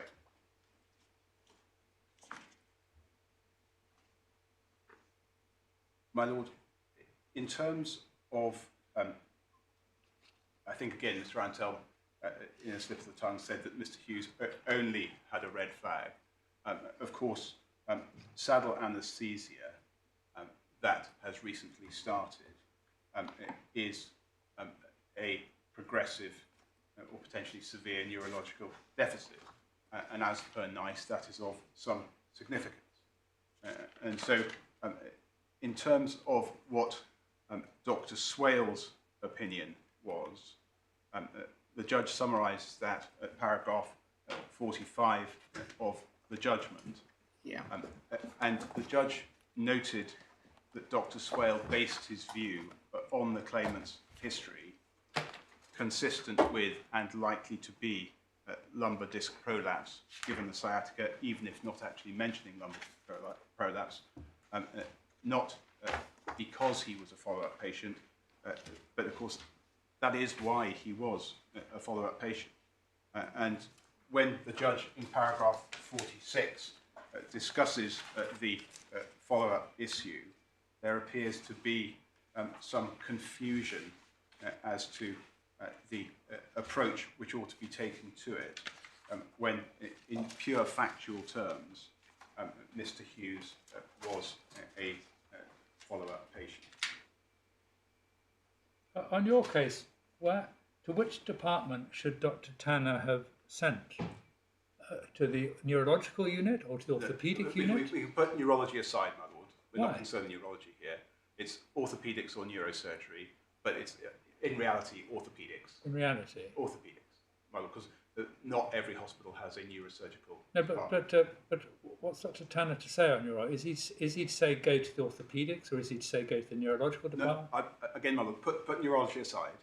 We're not concerned with neurology here. But you're trying to say what all GPs should do. Now I know that Dr. Tanner has specialist knowledge, but if a local hospital with GP's knowledge has both an orthopaedic department and a neurological department open 24 hours a day, what's he to say? My lord, I think your lordship is proceeding on a false premise. We can park neurologists. We're not concerned with neurologists here. We're concerned with neurosurgeons or orthopaedic surgeons. And so, in terms of those who conduct these operations, orthopaedic surgeons, spinal surgeons, and neurosurgeons. And the spinal surgeons sometimes straddle the two. You've got orthopaedic spinal surgeons, you've got neurosurgical spinal surgeons. So here. So there's another slip you would say in what the judge had said in paragraph 45. Dr. Swell's opinion, there's no other option but to refer the claimant urgently to an orthopaedic, spinal, or neurological specialist. That's a slip as well. Indeed, my lord, it should be neurosurgical. But in reality, here, the telephone call should have been made to the orthopaedic department at Watford General. In this case, yes, well, I see that. Okay. And in most cases, it would be the orthopaedic Yes. department, because neurosurgical provision is rather more geographically patchy.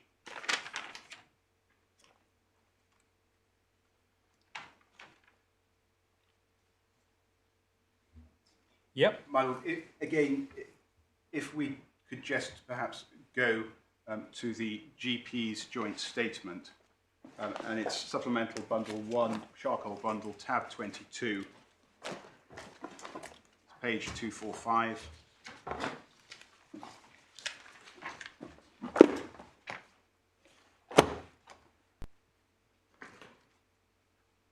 The GPs there set out at question 6 the relevant medical history prior to Dr. Tanner's consultation, and very clearly set it out there. And clearly that was a relevant consideration for the GP expert to take into account when looking at the standard of care provided by the third defendant. And we can see last line, in the early morning of 12th March, pain worsened, developed numbness of the left leg and saddle region, and clearly progression developed increasing left leg sciatica pains a bit further up. In cross-examination of Dr. Tanner, my learned junior, Mr. McLeish, put it to Dr. Tanner that Mr. Hewes had a progressive neurological deficit. And my lord, in terms of the arguments run by Mr. Antelm apparently on this appeal, that the distinction between page 7 of the NICE clinical knowledge summaries and page 10 of the NICE clinical knowledge summaries, the way that's been run on this appeal, I'm told, was not the third defendant's position at trial. The position at trial on behalf of the third defendant was that NICE does not indicate that it should be a direct referral for specialist assessment. NICE does not define specialist, and NICE does not dictate a specific pathway for referral. And in terms of the transcript and Dr. Tanner's cross-examination, it's the light grey bundle, tab 9, page 130.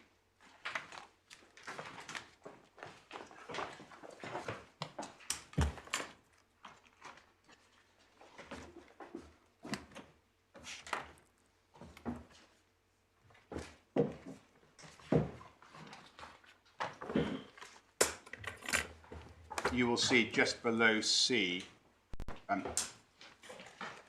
McLeish put, so in cases where you have progressive neurological deficit, mean magnetic resonance imaging will help decide whether a person is a potential candidate for surgery. The appropriate specialism is neurosurgery or orthopaedic referral, isn't it? And then the answer, Dr. Tanner goes back to those two paragraphs we've looked at, the foot of page 10 of the nice summaries, concludes he still feels the case we have with Mr. Hewes fell within the upper of the lower two paragraphs, but very clearly put to him the appropriate specialism is neurosurgery or orthopaedic referral. Well, I think pretty plainly, where the judge had written neurological in 45, she meant neurosurgical. Indeed, my Pretty lord. plainly. Indeed. My lord, just on that point, Yeah. it's said against me that I haven't taken your lordships and your ladyships through the errors document, Appendix 1 to our skeleton, in any detail. My lord, I'm happy to do that, but I think I've gone over most of the points in the course of my submissions before you. You adhere to those errors. But, my lord, we do say for one, which is the judge's comment about apportionment. She was invited by the defendants to approach that issue, and so that's withdrawn.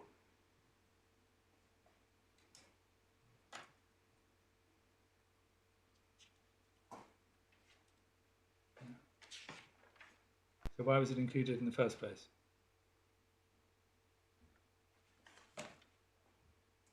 Because it was only upon reading the response of the defendants in their response document that the position was acknowledged. Okay.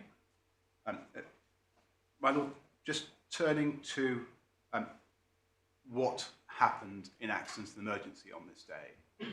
Of course, Mr. Hewes arrives at 8:19, and we know, seen by Dr. Roffey at 9:20, and my lord, in the documents I've just handed in this morning, you've got Dr. Roffey's note of what he found and the neurological examination that he performed. And my lord, it may be helpful just to go to that for a moment.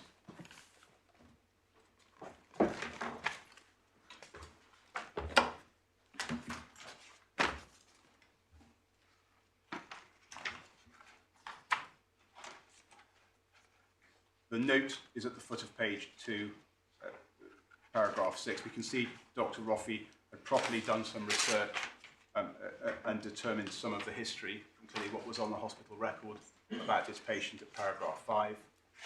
Paragraph 6, the note of his assessment there, and we see in the last two lines, no obvious bowel/bladder disturbance, no leg weakness reported, patient reports saddle anaesthesia. And then paragraph 7, after taking a clinical history, I then carried out a thorough neurological examination. And that's described in some detail in paragraph 7. And the last two lines, I undertook a digital rectal examination and established the claimant's perianal sensation was intact and that he had good anal toe. And my lord, just stopping there for a moment, in terms of there are three phrases used, almost interchangeably at times, and certainly the judge perhaps gets confused a little, but there is anal tone, as referred to here, perianal sensation, and perineal sensation. And if your lordship goes to the judgment at paragraph 91.3, about, it's 5 lines up from the bottom,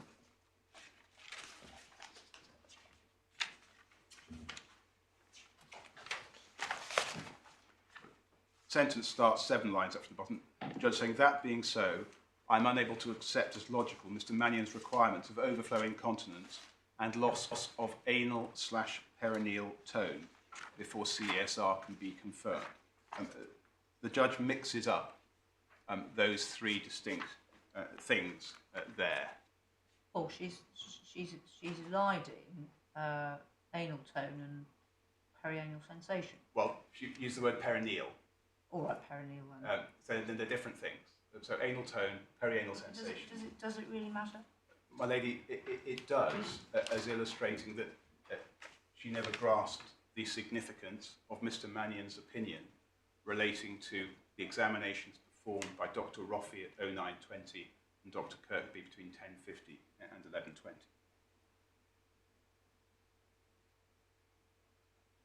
So what does she fail to grasp? that Dr. Roffey's finding, intact perianal sensation, good anal tone at 9:20. And well, if we go back to Dr. Roffey's statement, paragraph 8, without any baseline neurological examination to compare against, and noting the claimant had intact anal tone, no perianal sensation changes, unilateral neurological symptoms, almost entirely unilateral neurological signs. This suggests to me that this was not cauda equina syndrome at that point in time. Despite this, I appreciate that he had progressive neurological signs and symptoms on a background of a recent spinal procedure and known disc disease, therefore requested an orthopaedic assessment. And so in terms of what was done and what was found at that point, the judge had before her unchallenged evidence from Dr. Roffey as to what he found at 9:20 and the detail of his neurological examination.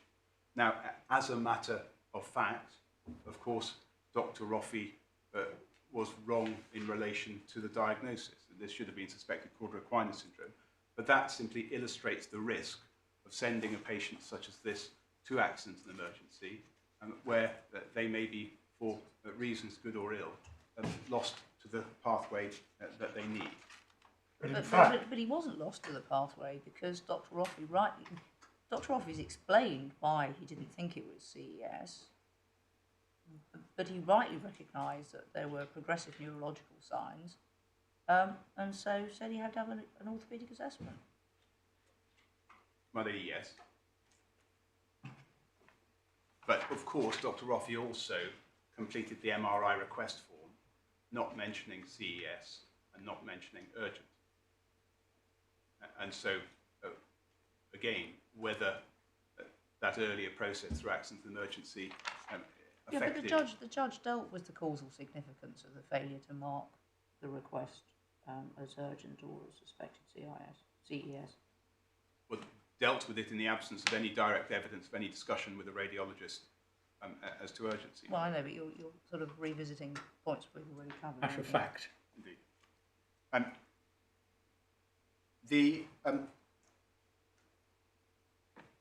My lords, my lady, if we might just turn to the urgent/emergency point. My learned friend, Mr. Anthelm, said that he simply didn't understand the point, and I hope I may be able to explain rather better than I've done to date.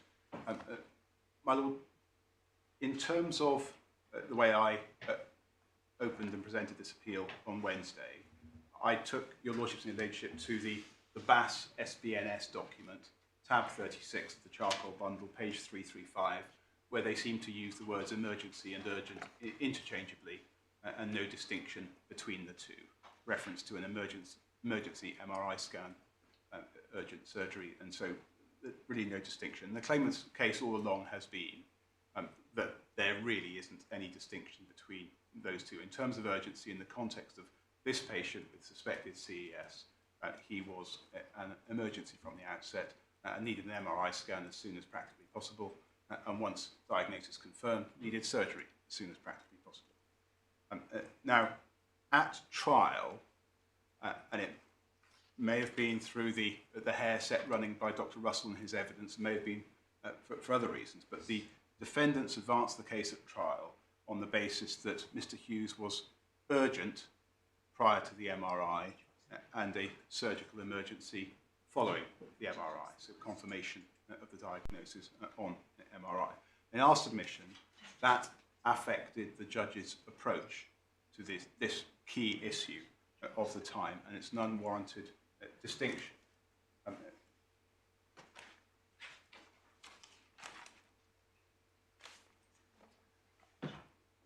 My lord, this comes into the judgment, certainly at paragraph 28.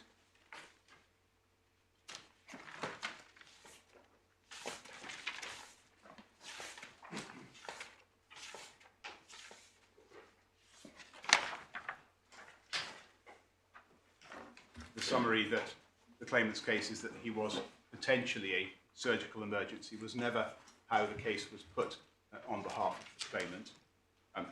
Of course, it was the case that time was of the essence and it was mandatory investigate him as expeditiously as practicable. But this was a case which was always put as urgent/emergency before MRI and urgent/emergency after MRI, insofar as one can distinguish between the terms. And in terms of the way the judges summarise the case, the judge summarised the case at 28.2. To be absolutely candid, the way in which 28.2 was pleaded, perhaps not as clear as it might have been, because it actually said should have arranged for an urgent MRI as an emergency. So it's not desperate. But she says that in 28.4. Is this summarising your case? Yes. C was an emergency case justifying interruption in the elective MRI list. So that's before the MRI. She has characterised your case as being that the claimant was an emergency. She's not failed to understand your case, has she? Well, my lord, our submission is that she has, and that actually this dichotomy between the level of urgency pre-MRI and post-MRI comes in throughout. And, well, of course, paragraph 36 of the judgment we've gone to many times, and we say simply that the judge's formulation, A, was not an agreed formulation, and B, did not reflect. But when the judge says that the case was used potentially a surgical emergency, that's right, because unless and until the MRI scan confirmed, My lord, yes. that's what it was. Yes. And indeed, we know Dr. Roffey actually didn't think CES at all. But so really, this is really dancing on the head of a pin, isn't it? Well, my lord, I'll move on, but I think so. I hope yes. That in terms of, my lord, the way in which, if I can take your lordship perhaps to the joint statements is perhaps a sensible place to go. First, my lord, the orthopaedic joint statement in the charcoal bundle, Yep. tab 23, page 251. And of course, my learns have gone to this. The answer to 1B, the orthopaedic experts agreed requires an urgent MRI scan to confirm CES compression. So which page? I'm so sorry. Sorry, my lord. Page 251 behind 251, tab thank 23. you. 251. The orthopaedic experts' agreement at 1B. Yeah. They agree urgent MRI scan if confirmed surgical emergency. And then they go on, page 252, just below 4B, we've got separate answers from Professor Fairbank first, JF, and then PT, Mr. Thorpe. And Professor Fairbank says, second line, the distinction between emergent and urgent is not familiar to this expert. And Mr. Thorpe says, 4 lines down, there is no standard definition of urgent and emergency cases, but CESI is a surgical emergency that should be operated on as soon as available resources allow. And, my lord, in the neurosurgeon's joint statement, it's tab 24, page 260. At the very top, the experts agreed an emergency MRI should be done in these patients who present acutely with suspected CES.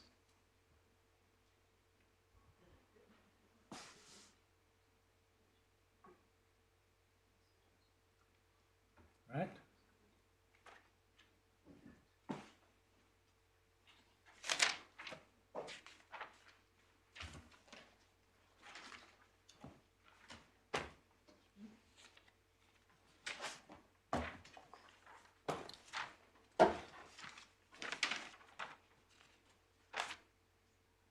My lords, my lady, I think that deals with all the points I have in relation to Mr. Rantelm's submission. In relation to my old friend Mr. Hutton's submissions, I'll be shorter. In terms of the ground for the adverse inferences, my lord, the appellant's position is this, that, of course, I conceded in my submissions previously that the judge was not bound to draw the inferences which we contend for. In terms of clarification of that further, it's our submission that the judge was not entitled to draw the inferences she did regarding A, the MRI discussion, and B, MRI prioritization, given the evidential gaps, when the evidence to fill those gaps was entirely within the gift of the first defendant. And in our submission, the judge did not properly weigh up the prejudice to the claimant caused by those evidential gaps.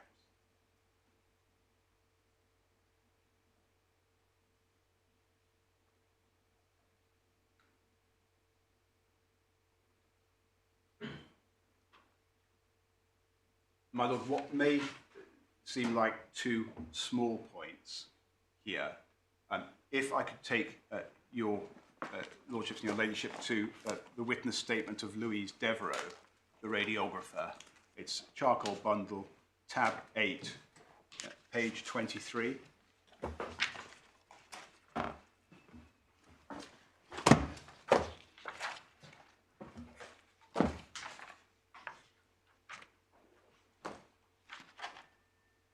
Yep.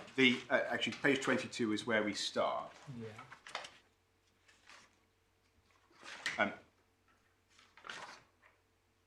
At paragraph 9 at the foot of that page, Ms. Devereux sets out that patient 41336, that's the gynecological cancer patient, the request for the scan was made at 11:11. Patient's details entered onto Chris at 11:34. Then paragraph 10, the request for that patient made at 11:30. Patient's details entered onto Chris at 12:21. And then at paragraph 11, simply says this paper request for Mr. Hewes was scanned onto Chris at 11:59. There was never any evidence about when the request was made. Unlike the first two patients, where we had a request time, then a Chris time. In Mr. Hewes' case, there was never any evidence about when the request was made. And in terms of what may be or may have been unwarranted assumptions in relation to the timings, the bleep logs, Dr. Kirkby was asked about bleeps, and it's in the light grey transcript bundle. It's page 160 you were taken to.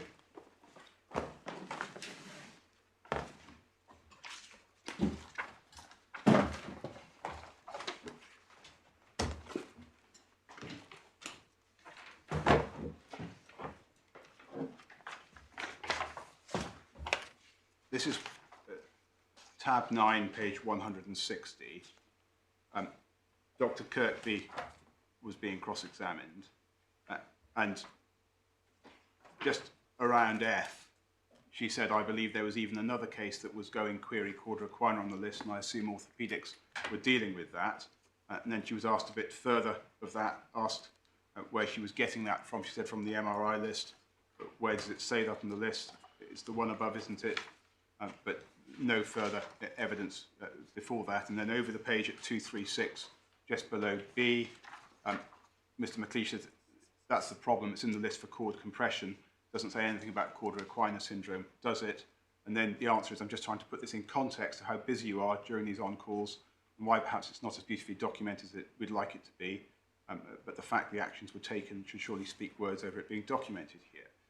Then ask questions about the form and the fact that cauda equina syndrome wasn't mentioned on the form below E down to the bottom of the page, and clarifies that it's Dr. Roffey's writing on the form and Dr. Roffey's request. And then over the page, B, the question's asked just above what steps Dr. Kirkby took to ensure the claimant had an urgent MRI scan. And the answer is, well, I assessed the patient, examined the patient, and then relayed my findings urgently back to Dr. Mackenzie, which we have the outgoing bleep for. Dr. Mackenzie then, as in his statement, urgently went to request the MRI. At that stage, yes, it was escalate. Now, Dr. Kirkby there clearly referring to Dr. Mackenzie's statement. Dr. Kirkby clearly could not remember herself the exact sequence of events. But then, my lord, if we just skip forward in this section to page 168, if we may.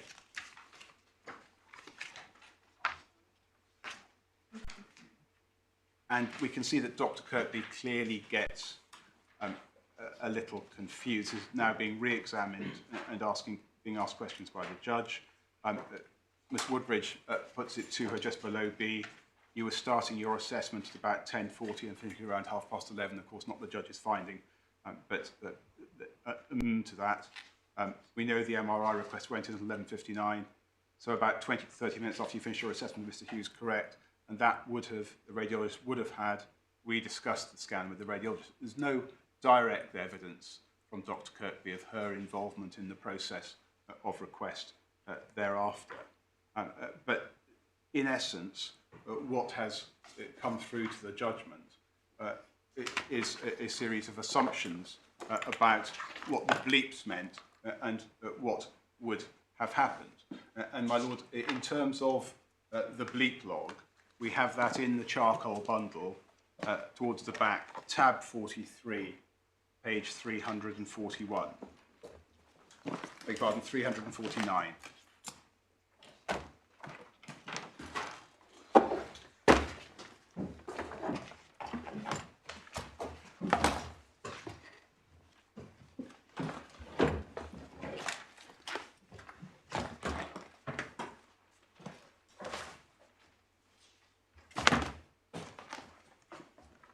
And my lord, I apologise if your highlighting on this page is obscuring, but I hope I can just try to clarify what we have here. This was the bleep log provided by the first defendant. As far as I understand it, there was no provision of any earlier bleep log in the sequence of events. The fourth entry down, my lord, you will see highlighted or here obscured with green. Yes. That's 11:23 and something in seconds, but it's 11:23, clearly before 14. The source 3482 is accident and emergency. And then the root column, you'll see a number which has got an extra digit in it at the end. This appears to be an attempt to contact Dr. Kirkby by accident and emergency, but the placing of an extra digit on the end meant that she did not receive this bleep. And then, my lord, if we go down to the next green entry, that's a time of 11:25 and something between 12 and 14, presumably 13. Again, that is from 3482, accident and emergency. It's totally obscured, the green here, but except from me, that is Dr. Kirkby. And then the red, thankfully not obscured, highlighting 11:27 and 12 seconds from 3482 A&E to Dr. Mackenzie's bleep at 11:27. So all of the evidence the court had as to the bleeps was accident and emergency trying but failing to bleep Dr. Kirkby at 11:23. A bleep went through from accident and emergency to Dr. Kirkby at 11:25, and a bleep went through from accident and emergency to Dr. Mackenzie at 11:27. That was all. And so it was a lot for, well, a fairly flimsy basis for the judge to hang her findings on in relation to Dr. Kirkby being bleeped and then bleeping Dr. Mackenzie in our submission. My lord, the position in relation to legal causation, again, most of the ground has been travelled already. In relation to Mr. Mannion, my learned friend did make a concession at the very end of his submissions in relation to I think the joint statement, but maintained his criticism of Mr. Mannion not relying on the issue of anal tone, if I put it in short form like that, in his report. That is not a fair criticism, my lord, and taking it in stages, if we go to the charcoal bundle, tab 13, page 115,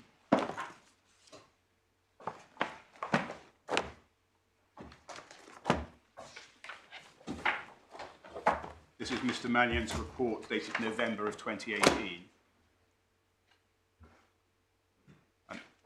You'll see at the top of the page, we're in paragraph 63, the last 5 lines. Urinary retention, painless or otherwise, does not equate to CESR. Indeed, when the claimant initially presented to A&E and was assessed, it was concluded he probably wasn't even in CESI, given that perianal sensation and anal tone were assessed and found to be intact. Referred to orthopaedic suspected disc prolapse. And then further down that page, paragraph 65, the records indicate the claimant presented with CESI on that morning. His condition further deteriorated during the afternoon. There's a discrepancy in the records between the factual witness statements from the claimant's wife and the clerking from Dr. Kirkby. The claimant's wife recalls that when the claimant underwent a rectal examination, he had very little sensation. The records, however, indicate this examination was normal at 10 o'clock, I think, of course, between 10:15 and 11:20 now, which is also what was found when he was examined in A&E. And so it's clear that Mr. Mannion referred to it there, and over the page 116, paragraph 67, 5 lines down, given that there was clinical progression in the claimant's signs of CES during the day on the 12th of March, on the balance of probability, earlier surgery would result in a better outcome with regard to cauda equina function. So clinical signs are not to be taken solely as the bladder. They are clinical signs generally. My lord, in the joint statement, Mr. Mannion, tab 24, page 268, again referred to this precise issue.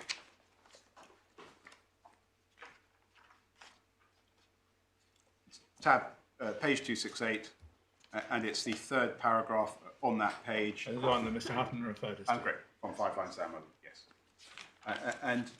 So, my lord, taking those matters in the round, it's not a fair criticism, it wasn't a fair criticism by the judge to say that Mr. Mannion was fixated on overflow incontinence, because he wasn't.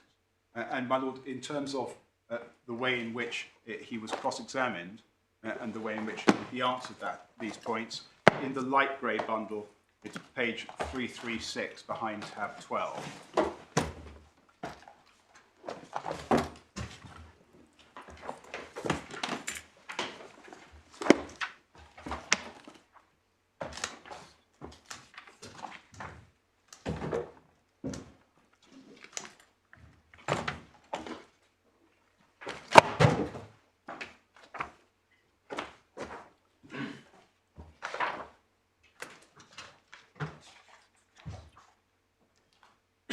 And, my lord, we have to be slightly careful here, because we don't always get counsel reintroduced to the person asking the questions. It can seem like the judge is asking the questions here, but the judge is simply acknowledging a point. Yeah. And so this is Mr. Mannion being cross-examined, and at between E and F, he's giving an answer in relation, I think, here to, I think possibly Cleveland McFarland, but in any event, at F, CESR was considered the advanced stage of CES, characterised by complete loss of sphincter function. Well, we have an examination by 2 doctors at 09:20 and 10 o'clock on the 12th of March, neither of whom found any loss of sphincter function. Then it's put to him that actually sphincter function, that comes on much later. Patient isn't aware of their rectum filling. I appreciate your point about perianal sensation and digital rectal examination, but just looking at those words there in urinary terms, they're characterising CESR as bladder dysfunction, which, as we suggested from Table A, does not require urinary incontinence. Well, hang on, sphincter function there are three sphincters we're talking about here. There's two involved in the bladder. One is under involuntary control and one is under voluntary control, and the other is in the rectum or anus, so we can assess different sphincters clinically. And one way to assess the anal sphincter is obviously to do that with a rectal examination. Now, Dr. Roffey and Dr. Kirkby both find normal anal tone. What counsel is hypothesizing is this patient was CESR, which by the paper they've taken me to, Son et al., defines as complete loss of sphincter function, including bladder and bowel. It's very clear that they imply by that anal sphincter function would be abnormal, and yet it was not in the claimant. And the judge says, yes, you're reading that as being conjunctive, and the answer is yes. My Lord, further in cross-examination, page 348.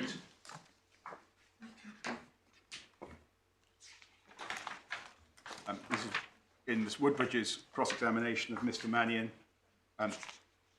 The top of three, the question is asked at page 347. It starts just below D, and it carries a similar point at F. So we have both a late finding and unreliable.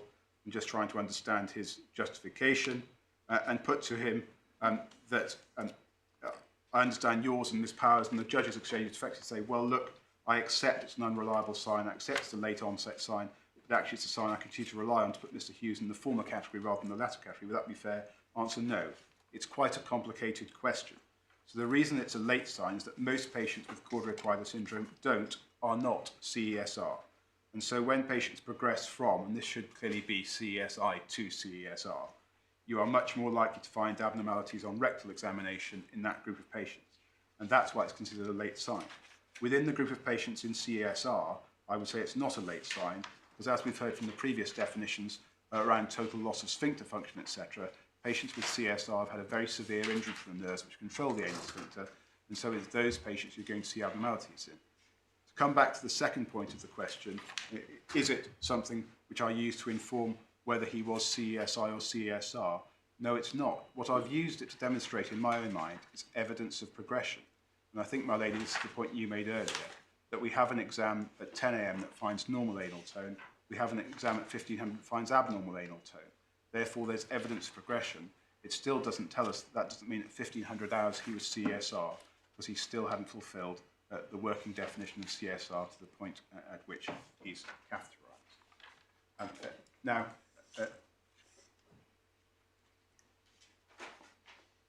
my Lord Justice Nugee asked a question about retention, and I'm not sure that I'm going to be able to assist much further with it, but again, Mr. Mannion was asked some questions relating to the nerve death, but in terms of the answer to is retention loss of executive control, this appears to be the position, but I have to say it's not entirely clear. I'm not sure any of us lawyers in court would want to give an answer, but Mr. Mannion accepted that at 12:03 Mr. Hewes was in painless urinary retention. Mr. Mannion was asked about the animals papers, the monkeys papers, if I can call them those, where they simply transected the cauda equina, and so or compressed, I beg your pardon, deliberately compressed the cauda equina in those cases. And the passage for your lordship, I'm not going to read it out, but is 327, really from B through to 328 between C and D, and in particular, my lords, between B and C, Mr. Mannion says this: so one has to be very careful about interpreting animal studies. This fairly grim study on monkeys probably wouldn't get ethical approval these days, but the advantage of animal studies, one can very much control the lesion. So they've all had exactly the same insult to those cauda equina nerve roots. It's a very severe compression, and that insult has caused CSR in all of those monkeys. And then, of course, in humans, we can't control, and there's great variability and consistency. And in terms of the passage my own friend Mr. Hutton took you to, 367 in the light grey bundle, Mr. Crocker's evidence, I think that B to C, top of 367, Mr. Crocker is being cross-examined, and the answer he gives between B and C is he fits into neither category. He does not have altered urinary sensation, does have loss of desire, doesn't have poor stream, etc. So he certainly doesn't fit the former category. And the second category, of course, includes overflowing continence, but he doesn't fit into that category either. That's Mr. Crocker's. And so, given the agreement between the neurosurgical experts that the tipping point comes with CESR, if that's right, then Mr. Crocker's evidence was, well, actually, Mr. Hewes did not fit into the CESR category. In some ways, he fits into neither category. And therefore, one has to be incredibly careful, given that these conditions, as described, are creatures of the literature, and given that the neurosurgical experts agreed that on the balance of probabilities, once you get to CESR, the outcome is not likely to be favourable. One has to be very careful, and the judge was insufficiently careful here, before adopting a novel pathophysiological approach, which appears to be based on 6 hours from severe compression, which is not borne out by the literature.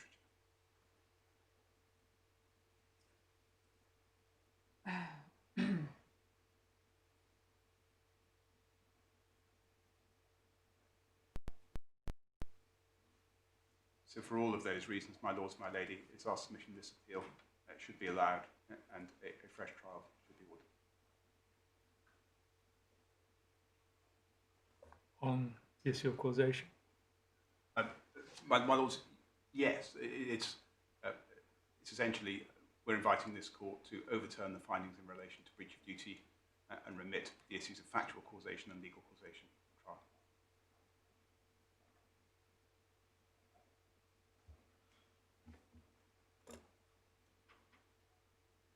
In a case of this kind, it's not very satisfactory separating out the assessment of liability and causation. Well, but you say that all the evidence has been done on liability, so you say this court is in a position yes. to do what you say.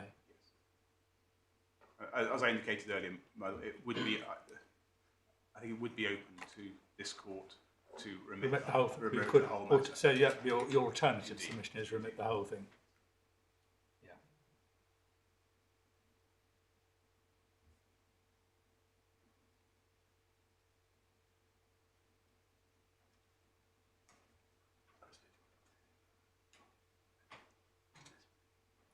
Thank you very much indeed. Yeah. Well, can I just raise one factual point, and I crave your indulgence, just something that Mr. Booth said about the MRI request being at 11:59. I don't want to take too much time about it, but I think he's in error about it. It was agreed at trial that the request was 11:59. The transcript reference in the grey bundle that we've got, and we haven't got all the transcript references on this because we didn't realise obviously this point was going to be taken. But at 110 in the grey bundle is my Milana Jr. explaining to the judge about Miss Devereux's witness statement and explaining that the 11:59, which didn't appear clearly enough to be the request in Miss Devereux's witness statement, was the request, and it's at 110. D to the end of that page, really. And I know that's just her explanation to the judge, but when Miss Devereux was called, which appears at page 175, I understand that some clarification was given about that. Unfortunately, the transcript ends before any such clarification is provided because it wasn't in issue. so we don't have the next page in the bundle. But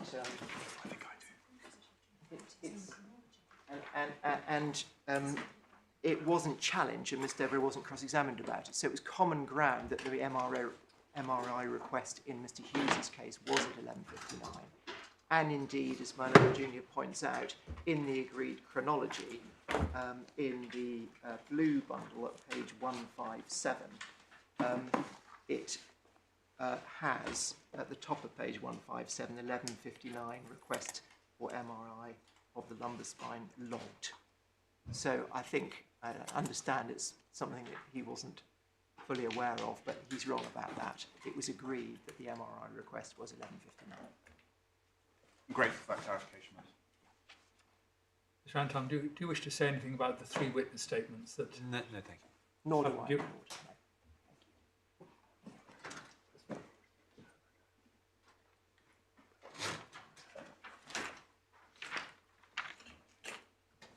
Well, it may not surprise the 3 of you that we propose to reserve our judgments because you've given us things to think about and we will think about them. I think all 3 of us are very impressed by how on top of the case all 3 of you, well, indeed all 6 of you have been.